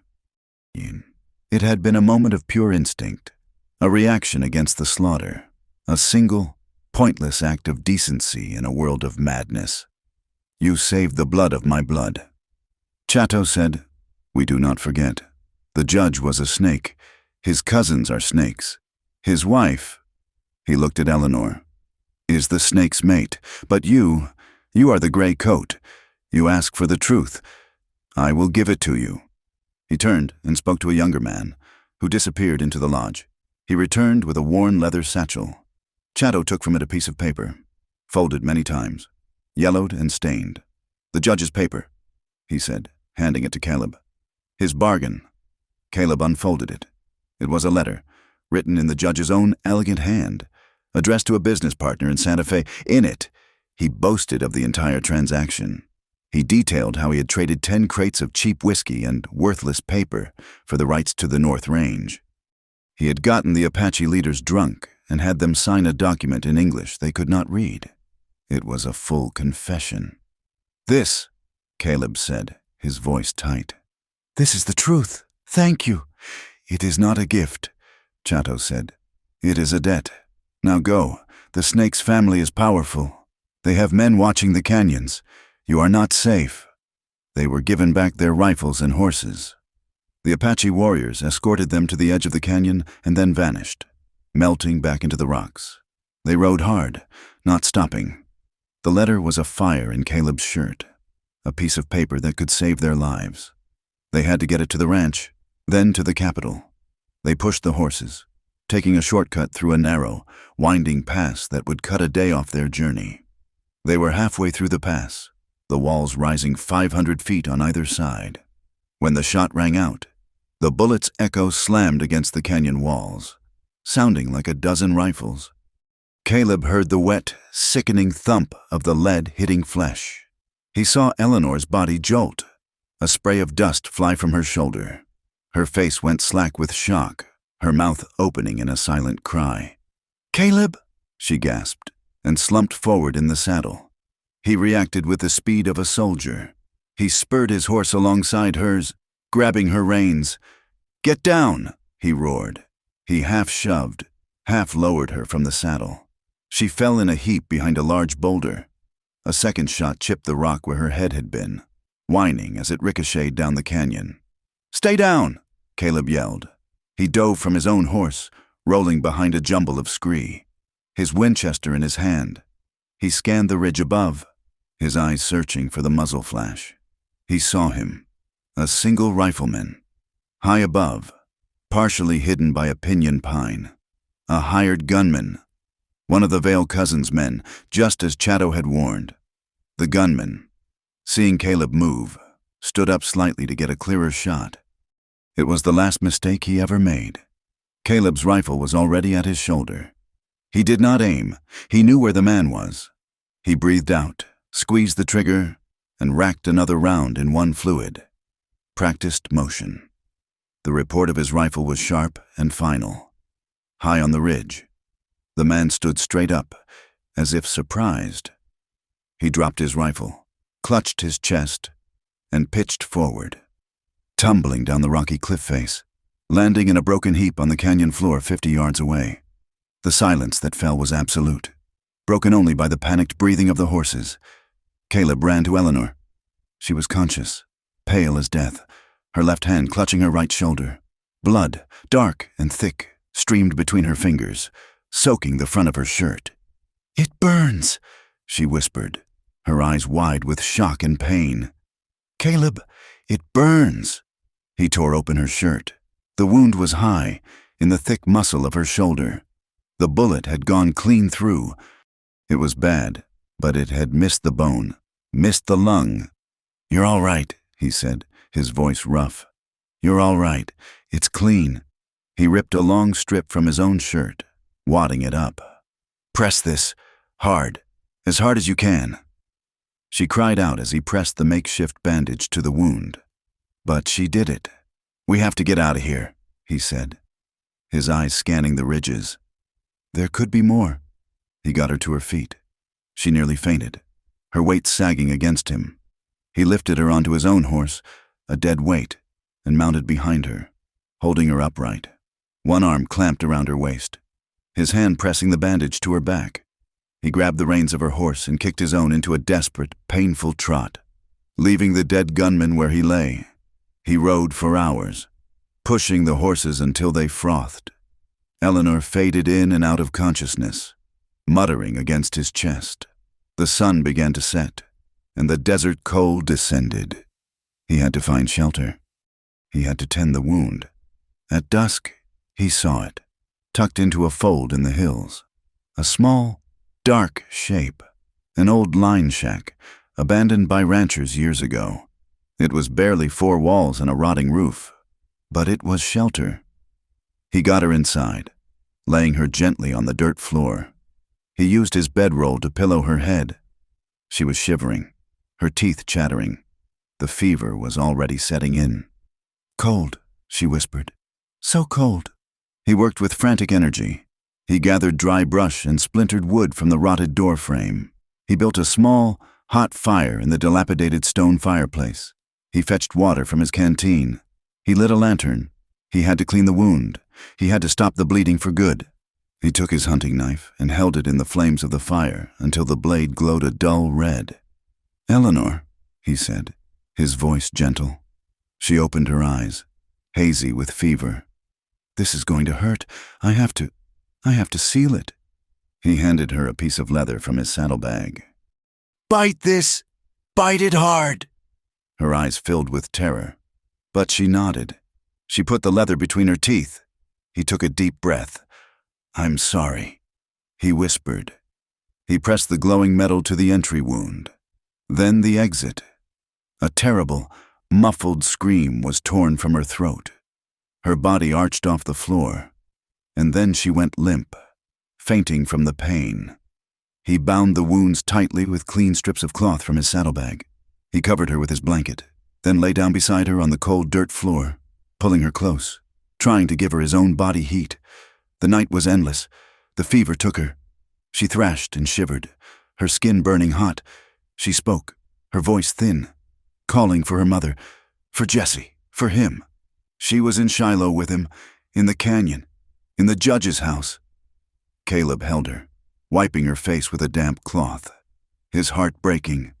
He had faced down armies, had walked away from his own death, but this helplessness was a torture he had never known. He had come west to die, a man with nothing left, and now, the one thing he had found, the one person who had pulled him back to the world of the living, was being stolen from him. He felt the cold, hard knot of his composure, the wall he had built around himself for 16 years, finally crumbled to dust. He put his head down on the pallet next to her, his voice breaking, a raw, desperate whisper in the dark cabin. "Don't you leave me! Don't you dare die! Eleanor, please!" He was sobbing, the sound silent, racking his entire body. "I love you. Do you hear me? I love you, not just as a man loves a woman, but as a man who has nothing else. You are the only thing I believe in. You are all I have. Don't you leave me! Please! Don't go!"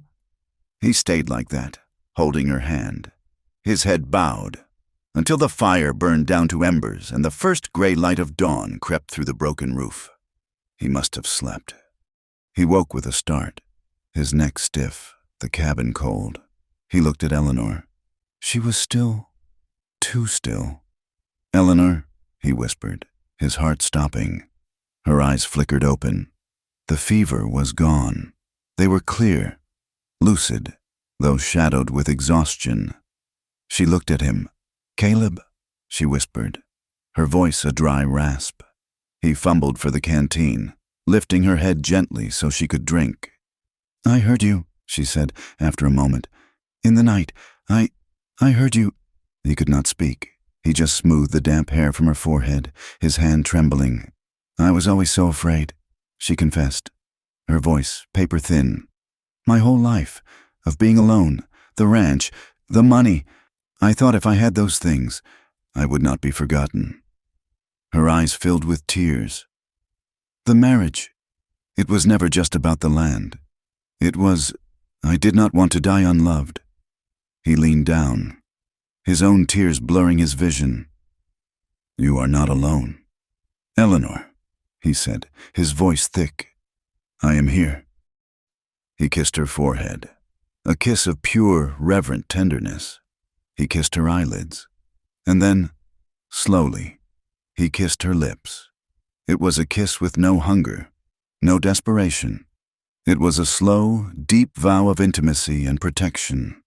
Rest, he whispered against her skin. I have you.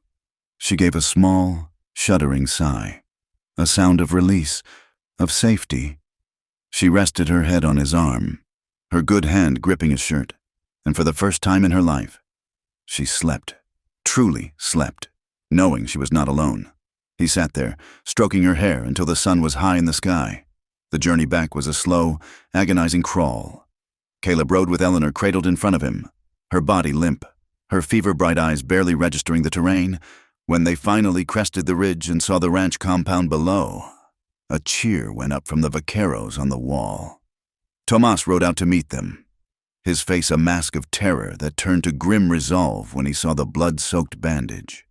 Madre de Dios, he whispered, crossing himself. The cousins. One of them, Caleb said, his voice flat with exhaustion. He did not stop. He rode straight to the main house. Marta and the other women were waiting, their hands clasped to their mouths. Caleb swung down and lifted Eleanor from the saddle as if she weighed nothing. He carried her past the shocked faces, up the stairs, and into her bedroom, the room he had never been allowed to enter. He laid her on the high, soft bed, her black hair stark against the white pillows. Marta, he commanded, his voice filling the void of leadership. Boil water, clean bandages, whiskey, and send a man for the doctor, though God knows if he'll come. He will come, Tomas said from the doorway, his hand on his pistol. I will see to it. For a week, the ranch held its breath. Eleanor hovered between life and the fevered, grasping dark. Caleb did not leave her side. He sat in a high-backed chair by her bed, sleeping in 20-minute increments, his rifle leaning against the wall. He was the first thing she saw when her fever broke, his face haggard, his beard rough, his eyes red-rimmed. You stayed, she whispered, her voice a dry crackle. I am your husband, he replied, as if it were the only explanation needed. He brought a cup of water to her lips, his hand, scarred and calloused, impossibly gentle as it supported her head. During her recovery, the ranch shifted on its axis. The power vacuum she had left was filled, not by the vaqueros or the women, but by Caleb. When Tomas came with a question about the cattle, Caleb, not wanting to disturb Eleanor, met him on the porch. The south herd needs moving to the high pasture, Tomas said. Do it, Caleb said, and double the patrols on the north range. Send men in pairs. No one rides alone until we settle this. Si, patron, Tomas said. The word hung in the air. Patron. It was not a title given lightly. It was not a title the judge had ever earned. Caleb looked at the foreman, who met his gaze steadily. The trust was total. It had been earned in the barn, at the fence line, and in the canyon pass, when Eleanor was finally strong enough to sit on the porch, wrapped in blankets. She watched him. Caleb was no longer the drifter. He was a man with a purpose. He moved with authority, his voice low, his orders clear. He was discussing rotational grazing with the vaqueros, using his soldier's mind to organize the ranch's defenses, inspecting the ledgers with a keen eye. He was a natural leader, a man who had simply lacked a thing to lead. He had not taken her power. He had simply shouldered it while she healed. The town, however, saw things differently. The story of the ambush, of Eleanor's wound, of Caleb's lethal response had spread. But in the telling, it became twisted. The town, fueled by suspicion and malice, did not see a husband protecting his wife. They saw a violent drifter, a killer, cementing his control. They whispered that he had staged the attack himself to isolate her, to seize the ranch. The gossip grew, turning from hushed whispers to open speculation. On a Sunday, 3 weeks after their return, Eleanor insisted on riding into town. She needed supplies, but more than that, she needed to show the town and her cousin's spies that she was not broken.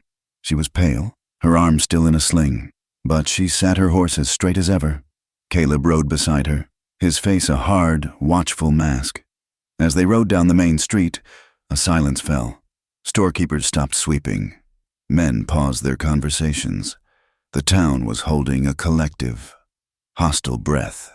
In the center of the street, on a makeshift pulpit of stacked crates, Reverend Blackwood was delivering his Sunday sermon to a small, huddled crowd. He saw them. He stopped, his eyes lighting with a divine, sulphurous fury.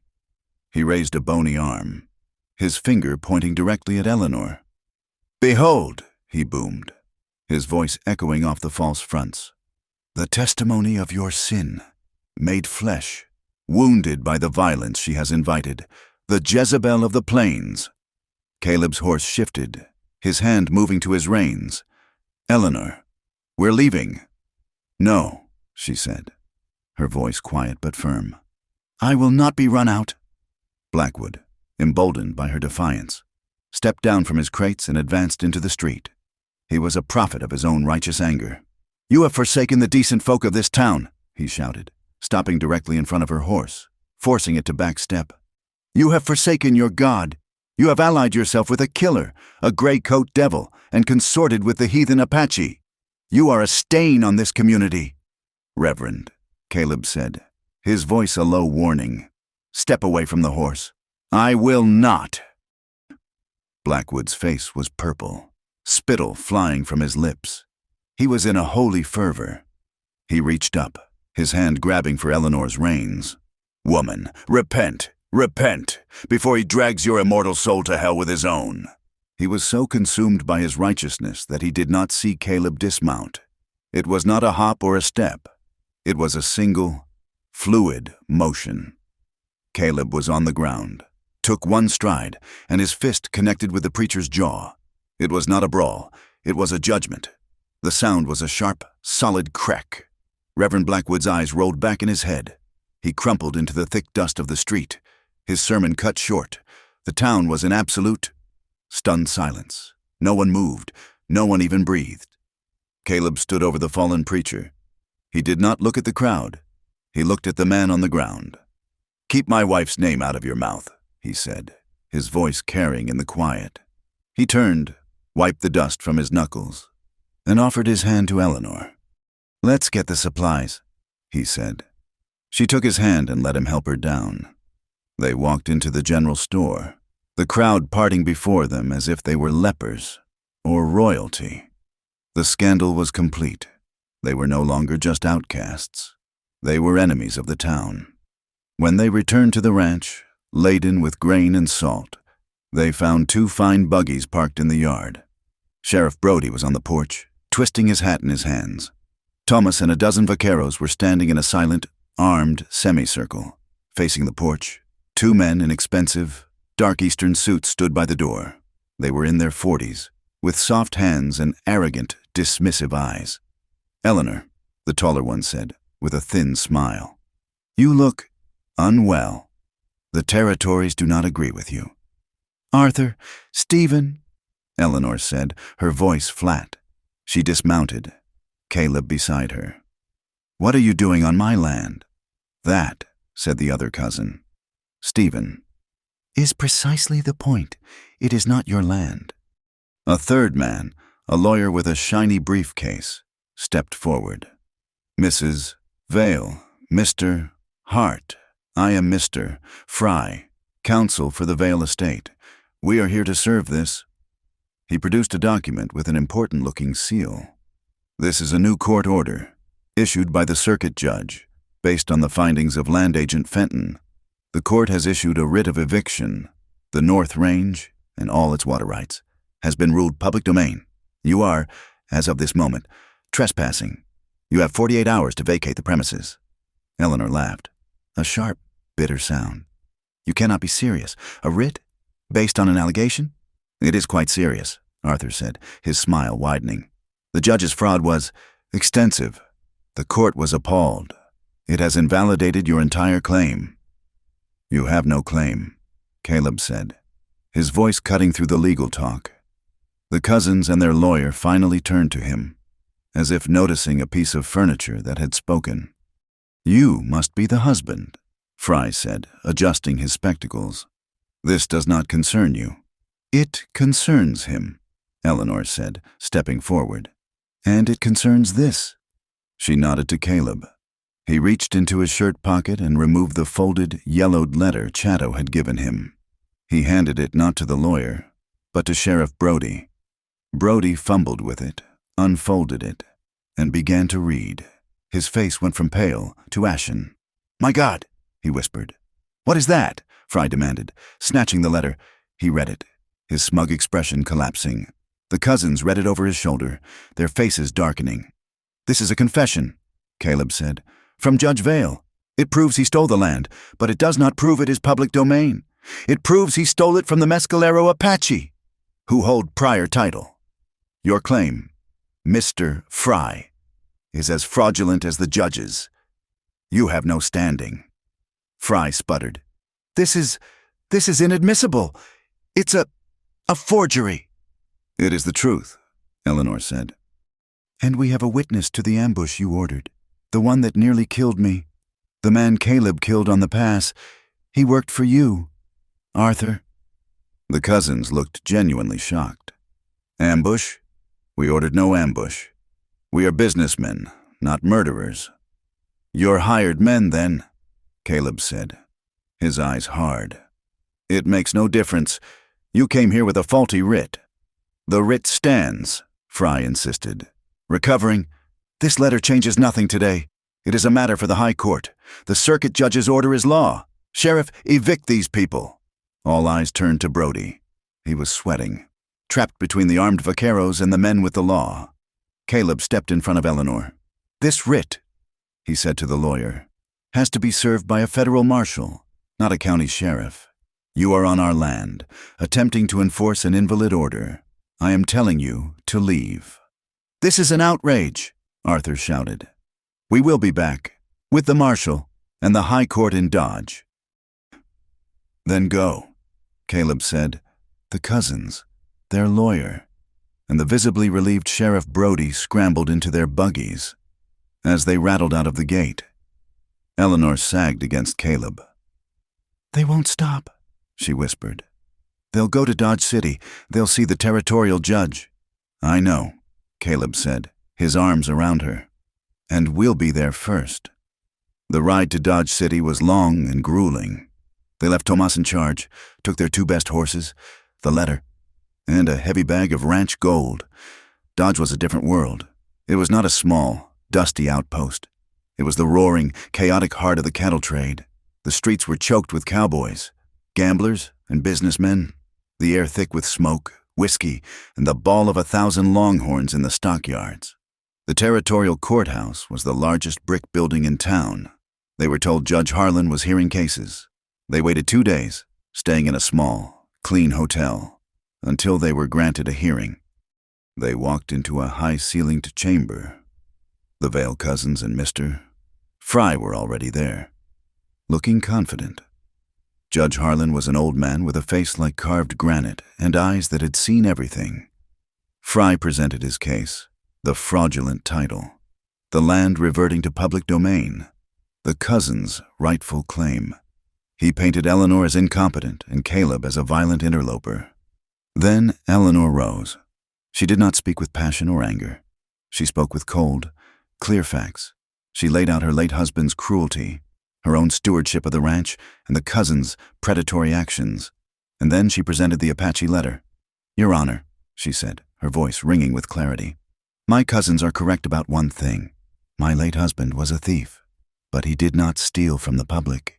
He stole from the Mescalero Apache. Their claim predates the United States, let alone my cousin's greed. This letter is Judge Vale's own confession." The judge read the letter, his expression grim. Fry leaped to his feet. "Your Honor, this is irrelevant. The Apache are savages. They have no standing, no title. They have the land. Mr. Fry," the judge said, his voice a low growl. "And this letter, this confession, is a powerful piece of evidence. It suggests that the land is not, in fact, public domain. It is contested territory, subject to treaty, and," he looked at the cousins, "the allegations of ambush and violence, attested to by Mr. Hart, are deeply troubling." He leaned back. "I will not grant your eviction. I will not rule on the title. I am placing a stay on the circuit court's writ, effective immediately. I am delaying any judgment on the North Range until I can review this evidence, consult with the federal Indian agents, and convene a full territorial hearing. This will take months." He slammed his gavel. "Delay is granted. This hearing is adjourned." Eleanor and Caleb walked out into the late afternoon sun, lightheaded with a victory that felt more like a ceasefire. They had won. They had time. They stood on the boardwalk, exhausted, dusty, and emotionally drained. The sun was setting, and the gas lamps of Dodge were flickering to life. From a large saloon and hall across the street, the sound of a fiddle and piano spilled out. A sign in the window, brightly painted, read, "Saturday night dance, all welcome." Caleb looked at Eleanor. She was still in her gray riding skirt, her hair pulled back in a severe bun, her good arm dusty, her sling still visible under her jacket. She looked at the light, at the couples disappearing inside. "We should get a room," Caleb said. He saw the look on her face, a fleeting, girlish wistfulness she tried to hide. "And supper." He took her arm. He did not lead her to the hotel. He led her to a brightly lit dress shop, its windows filled with more finery than she had seen in 20 years. "Caleb, what are you doing?"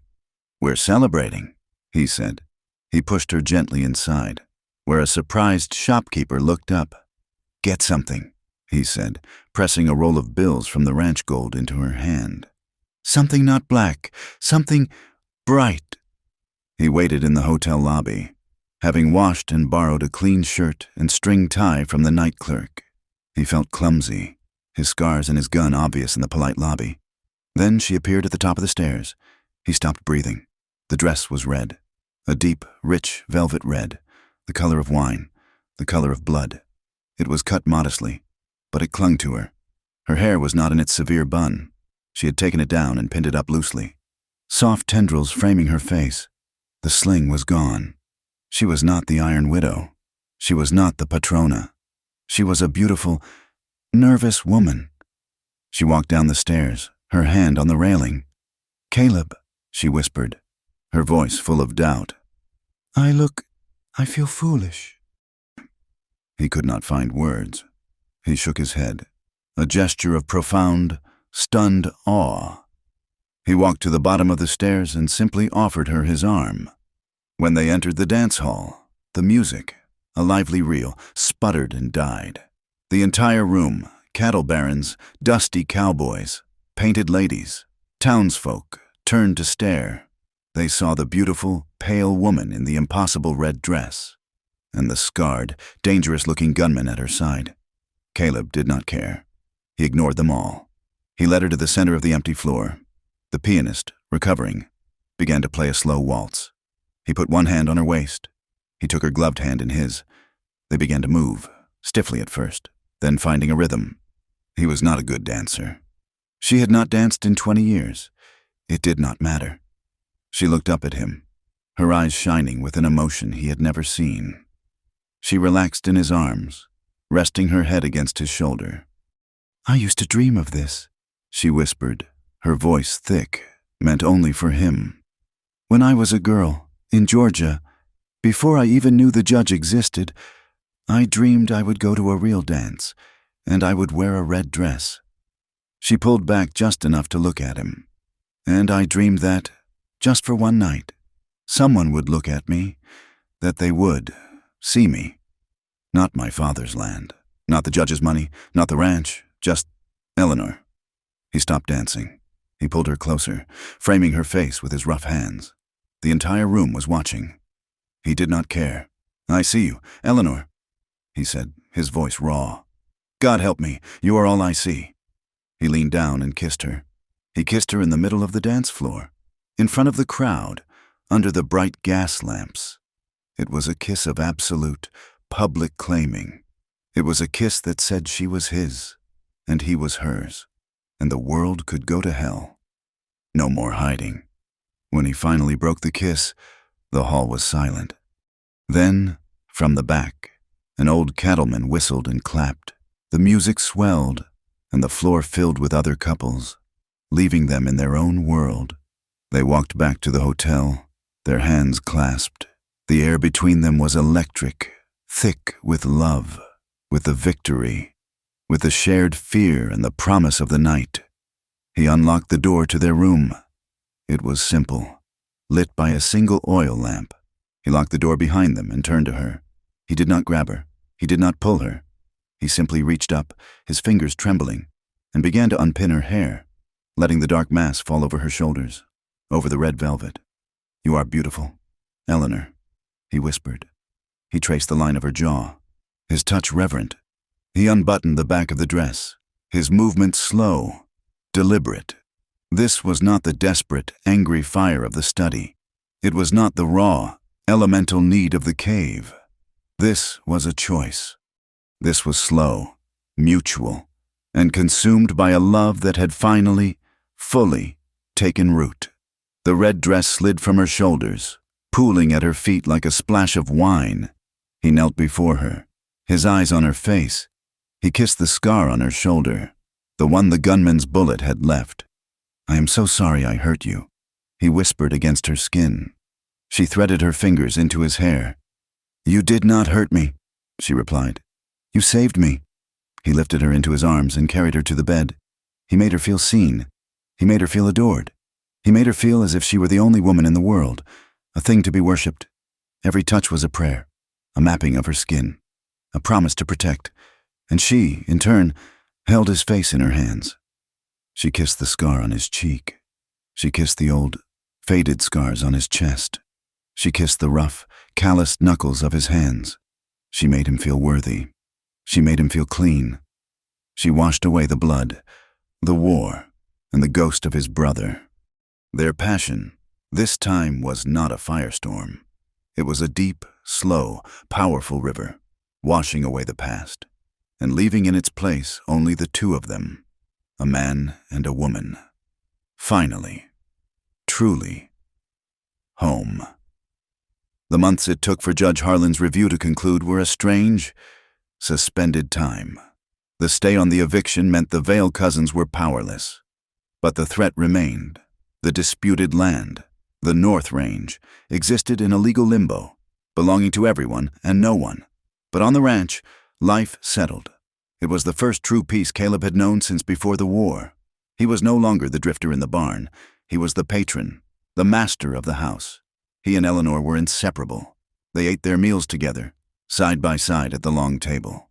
The 20 feet of polished wood that had once separated them now just a memory. They ran the ranch as a true partnership. He managed the men and the cattle, his strategic mind finally put to use protecting something he loved. She managed the books and the contracts, her sharp intelligence no longer a weapon of defense, but a tool of creation. They shared a bed. They shared their days. They shared the quiet, profound intimacy of two people who had seen the worst of each other and chosen to stay. The ghosts were still there. Jesse's face in Caleb's dreams, the judge's shadow in the house. But they were faint, their power broken by the light of the present. The ruling finally came by courier, not from Dodge, but from the territorial capital. It was, as Mr. Fenton had been, a compromise. The court, unwilling to tangle with Apache treaties but equally unwilling to reward the Vale cousins, had ruled partially. Eleanor's ownership of the main ranch, the house and the south pastures was affirmed, ironclad and final. Her marriage to Caleb Hart was recognized as legal and binding. But the disputed North Range, the 20,000 acres of water rights, was to remain in limbo. pending a full federal review which could take years.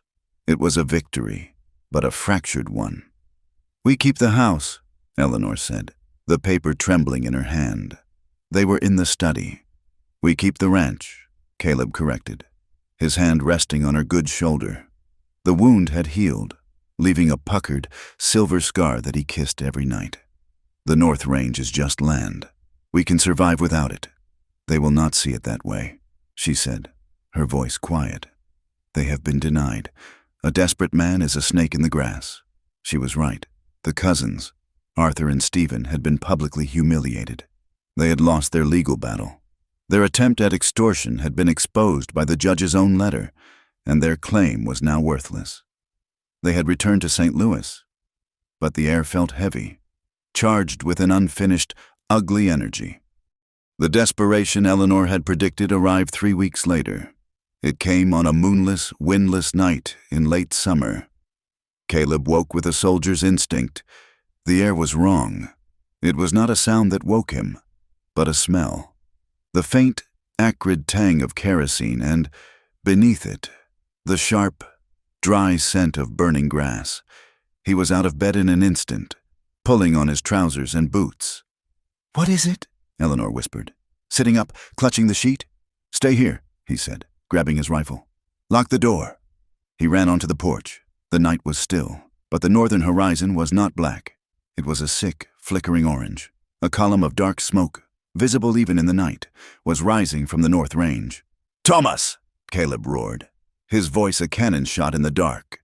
"Fuego! Fuego!" The ranch compound exploded. Bells clanged. Men spilled from the bunkhouse, pulling on boots, their faces grim. "It's the North Pasture!"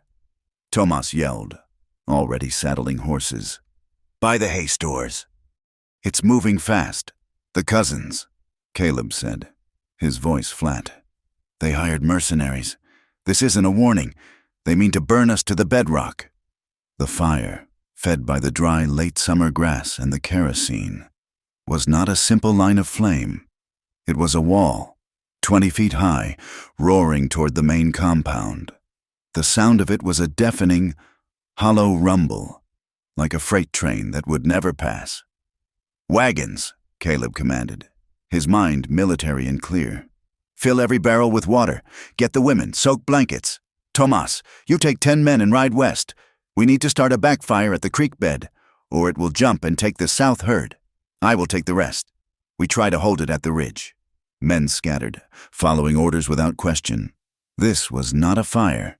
It was a battle. Caleb swung onto his horse, the heat already blasting his face, the air filled with embers that stung his skin. He led his men into the inferno. They worked with desperate, frantic energy, beating at the flanks of the fire with wet blankets, trying to slow its spread, to channel it.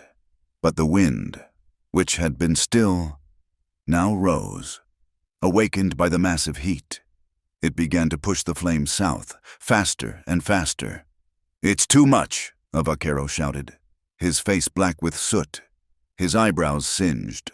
"Patron, we cannot hold it." "Fall back to the creek," Caleb ordered, his throat raw from smoke. "We make our stand with Thomas." As he turned, he looked back toward the compound, which was now lit as bright as day by the horrifying orange glow, and his heart stopped. A single rider was galloping from the gates, not toward the safety of the south, but straight toward the fire line. It was Eleanor. She was riding her black mare, her hair flying loose, a rifle in her hand. She was not the widow. She was not the woman in the red dress. She was the patrona, a warrior queen riding out to defend her kingdom. "Eleanor!" He screamed, his voice ripped away by the roar of the flames. "Go back, Eleanor!" She either did not hear him or did not care. She was riding for the west flank, trying to reach Thomas, trying to help. She galloped into a low-lying pocket of smoke, a thick, swirling cloud that obscured the ground. Caleb spurred his horse, racing after her. "Eleanor!" He saw it happen. Her horse, blinded by the smoke and terrified by the sound, screamed. It reared, its eyes wide with panic. It must have stepped in a gopher hole, its legs snapping. The animal went down in a terrible, crashing fall. Eleanor was thrown, her body tumbling hard. She did not get up. She lay still, a small, dark shape on the ground, as the wall of fire, not 50 yards away, bore down on her. "No," Caleb whispered. The word was a prayer. He drove his horse into the smoke. The heat so intense it felt like his skin was peeling. His horse shied, fighting him, but he spurred onward, ruthless. Eleanor. He saw her.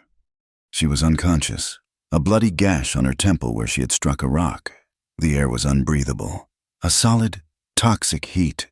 He leaped from the saddle, his lungs seizing. He grabbed her, his hands hooking under her arms. She was a dead weight. He began to run, dragging her, his boots stumbling on the rough ground. He was blind, moving only on instinct, away from the heat that was scorching his back. He could hear the fire just behind him, a living, breathing monster, its roar filling his ears. He fell to his knees, his lungs burning, his vision graying out. He could not lift her. He would not leave her. He put his body over hers, shielding her from the falling embers, and waited for the end. A wall of water hit him. He looked up, gasping.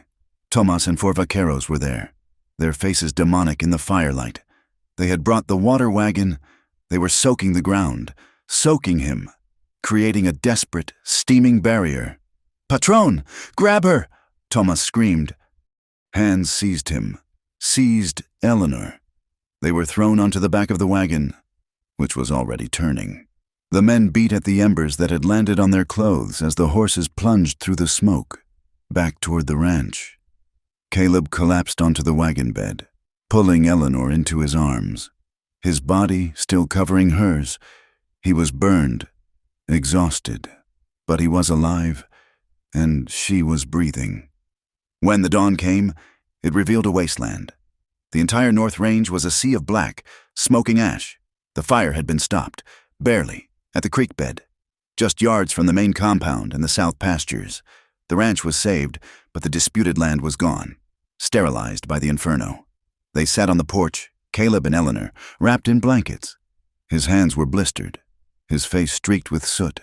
Her head was bandaged. They watched the sun rise over their scarred, ruined land. And then they came. The first was a small wagon, rattling up the road from town. It was Mr. Abernathy, the lawyer, his face pale. He was followed by another wagon, and another. It was the townspeople. They came, not with accusations, but with wagons full of supplies, food from the general store, barrels of water, bandages and salve from the doctor. Men from town, men who had averted their eyes just weeks before, got out, holding shovels and axes. They stood in the yard, looking at the devastation. Then at the couple on the porch, they saw Eleanor, not as the Jezebel, but as a woman who had nearly died protecting her home. They saw Caleb, not as a killer, but as the man who had led the fight and saved the valley from a fire that could have destroyed them all. Silas Croft, the rancher who had started the fight in the saloon, was there. He walked slowly up to the porch, his hat in his hands. He looked at Caleb, then at Eleanor. "Mrs. Hart," he said, his voice rough. "Mr. Hart, we saw the glow. We reckoned it was the cousins. What they done. It's not right. It's not our way. This ranch, it's part of this valley. Your fight, it's ours too.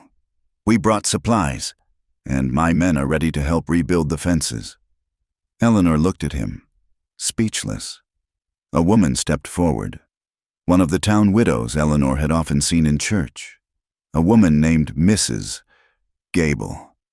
"Ma'am," she said, her voice trembling. "What that reverend said. It was a disgrace. We were wrong. We let our fear and gossip blind us." She took a deep breath. "My late husband, he used to handle papers for the judge. I heard things. I never said nothing, but I'll testify. If you need me to, I'll go to Dodge. I'll tell them what I know about the judge's dealings." Eleanor looked at the faces in her yard. They were no longer a jury. They were neighbors. Tears streamed down her soot-stained cheeks, washing clean tracks in the grime. Caleb stood, pulling her up with him. He put his arm, blistered and raw, around her waist. A few weeks later, at a town hall meeting in Cedar Bluff, the mood was not one of condemnation, but of rebuilding. It was Caleb who spoke, his voice filling the hall, his words simple and direct. "The Vale cousins tried to burn us out," he said, standing beside Eleanor, his hands resting on the table. "They failed. They did not just attack this ranch. They attacked this valley. They attacked all of you." He looked around the room, meeting the eyes of the ranchers, the merchants, the widows. "Eleanor and we are not leaving. The court in Dodge can take its time. The land is in limbo, but we are not. This is our home. This is our ranch. And anyone, from St. Louis or anywhere else, who tries to take it, they will have to answer to all of us." A rancher in the back stood up. "He's right. You tell us what you need. Heart, you'll have it." Months passed. The long, hard winter came, and the ranch survived on the feed from the south pastures and the grace of its new neighbors. The Vale cousins, facing a territorial investigation for arson, never returned. Spring came, and with it, a miracle. The land, which had been black and dead, began to show new life. Tiny, vibrant green shoots pushed up through the ash. The North Range was healing. The grass was regrowing. One morning, just at dawn, Caleb and Eleanor rode out. It was the first time they had been back to the North Range since the fire. The air was cool and clean, and the rising sun illuminated a land carpeted in new, fragile green. They stopped their horses on the same ridge where she had told him the truth about the judge. The world was quiet, washed clean. She turned to him in her saddle, a soft, peaceful smile on her face. "Do you remember," she asked, "how I told you I was so afraid of being forgotten, of dying alone and unloved?" "I remember," he said. "I do not feel that way anymore," she said, her voice quiet. "I could lose all of this tomorrow. The land, the house. It could all burn again, and it would not matter. I would not be forgotten, because you would remember me." He reached out, his rough hand covering hers on the reins. He looked at the vast, healing land, the home he had fought for. He thought of his brother, Jesse, of the long, empty years of running, of the cold cot in the barn, of the man who had stepped into the Cedar Bluff saloon with no purpose. "When I came here," he said, his voice thick, "I told you I was looking for peace or death. Whichever came first, I was just waiting to die." He turned to her, his eyes clear. The old ghosts finally lay to rest. "I am not waiting anymore. Eleanor." She leaned in, and he met her halfway. They kissed under the vast, open sky, the sun rising at their backs. It was a kiss of profound, quiet gratitude. He pulled back, and she rested her head against his chest, right over his heart. Behind them, in the valley, the Vale Ranch, their ranch, was bustling with the sounds of a new morning, the sounds of life. Eleanor closed her eyes, her hand spreading flat over his chest, feeling the steady, strong beat beneath her palm. "You're not just my husband," she whispered. "You're my home." Thank you so much for listening to our story. We would love to know where you are tuning in from, so please drop a comment below. If you enjoyed this tale, please consider subscribing to From Wild West for more stories like this. We welcome all your thoughts and feedback in English.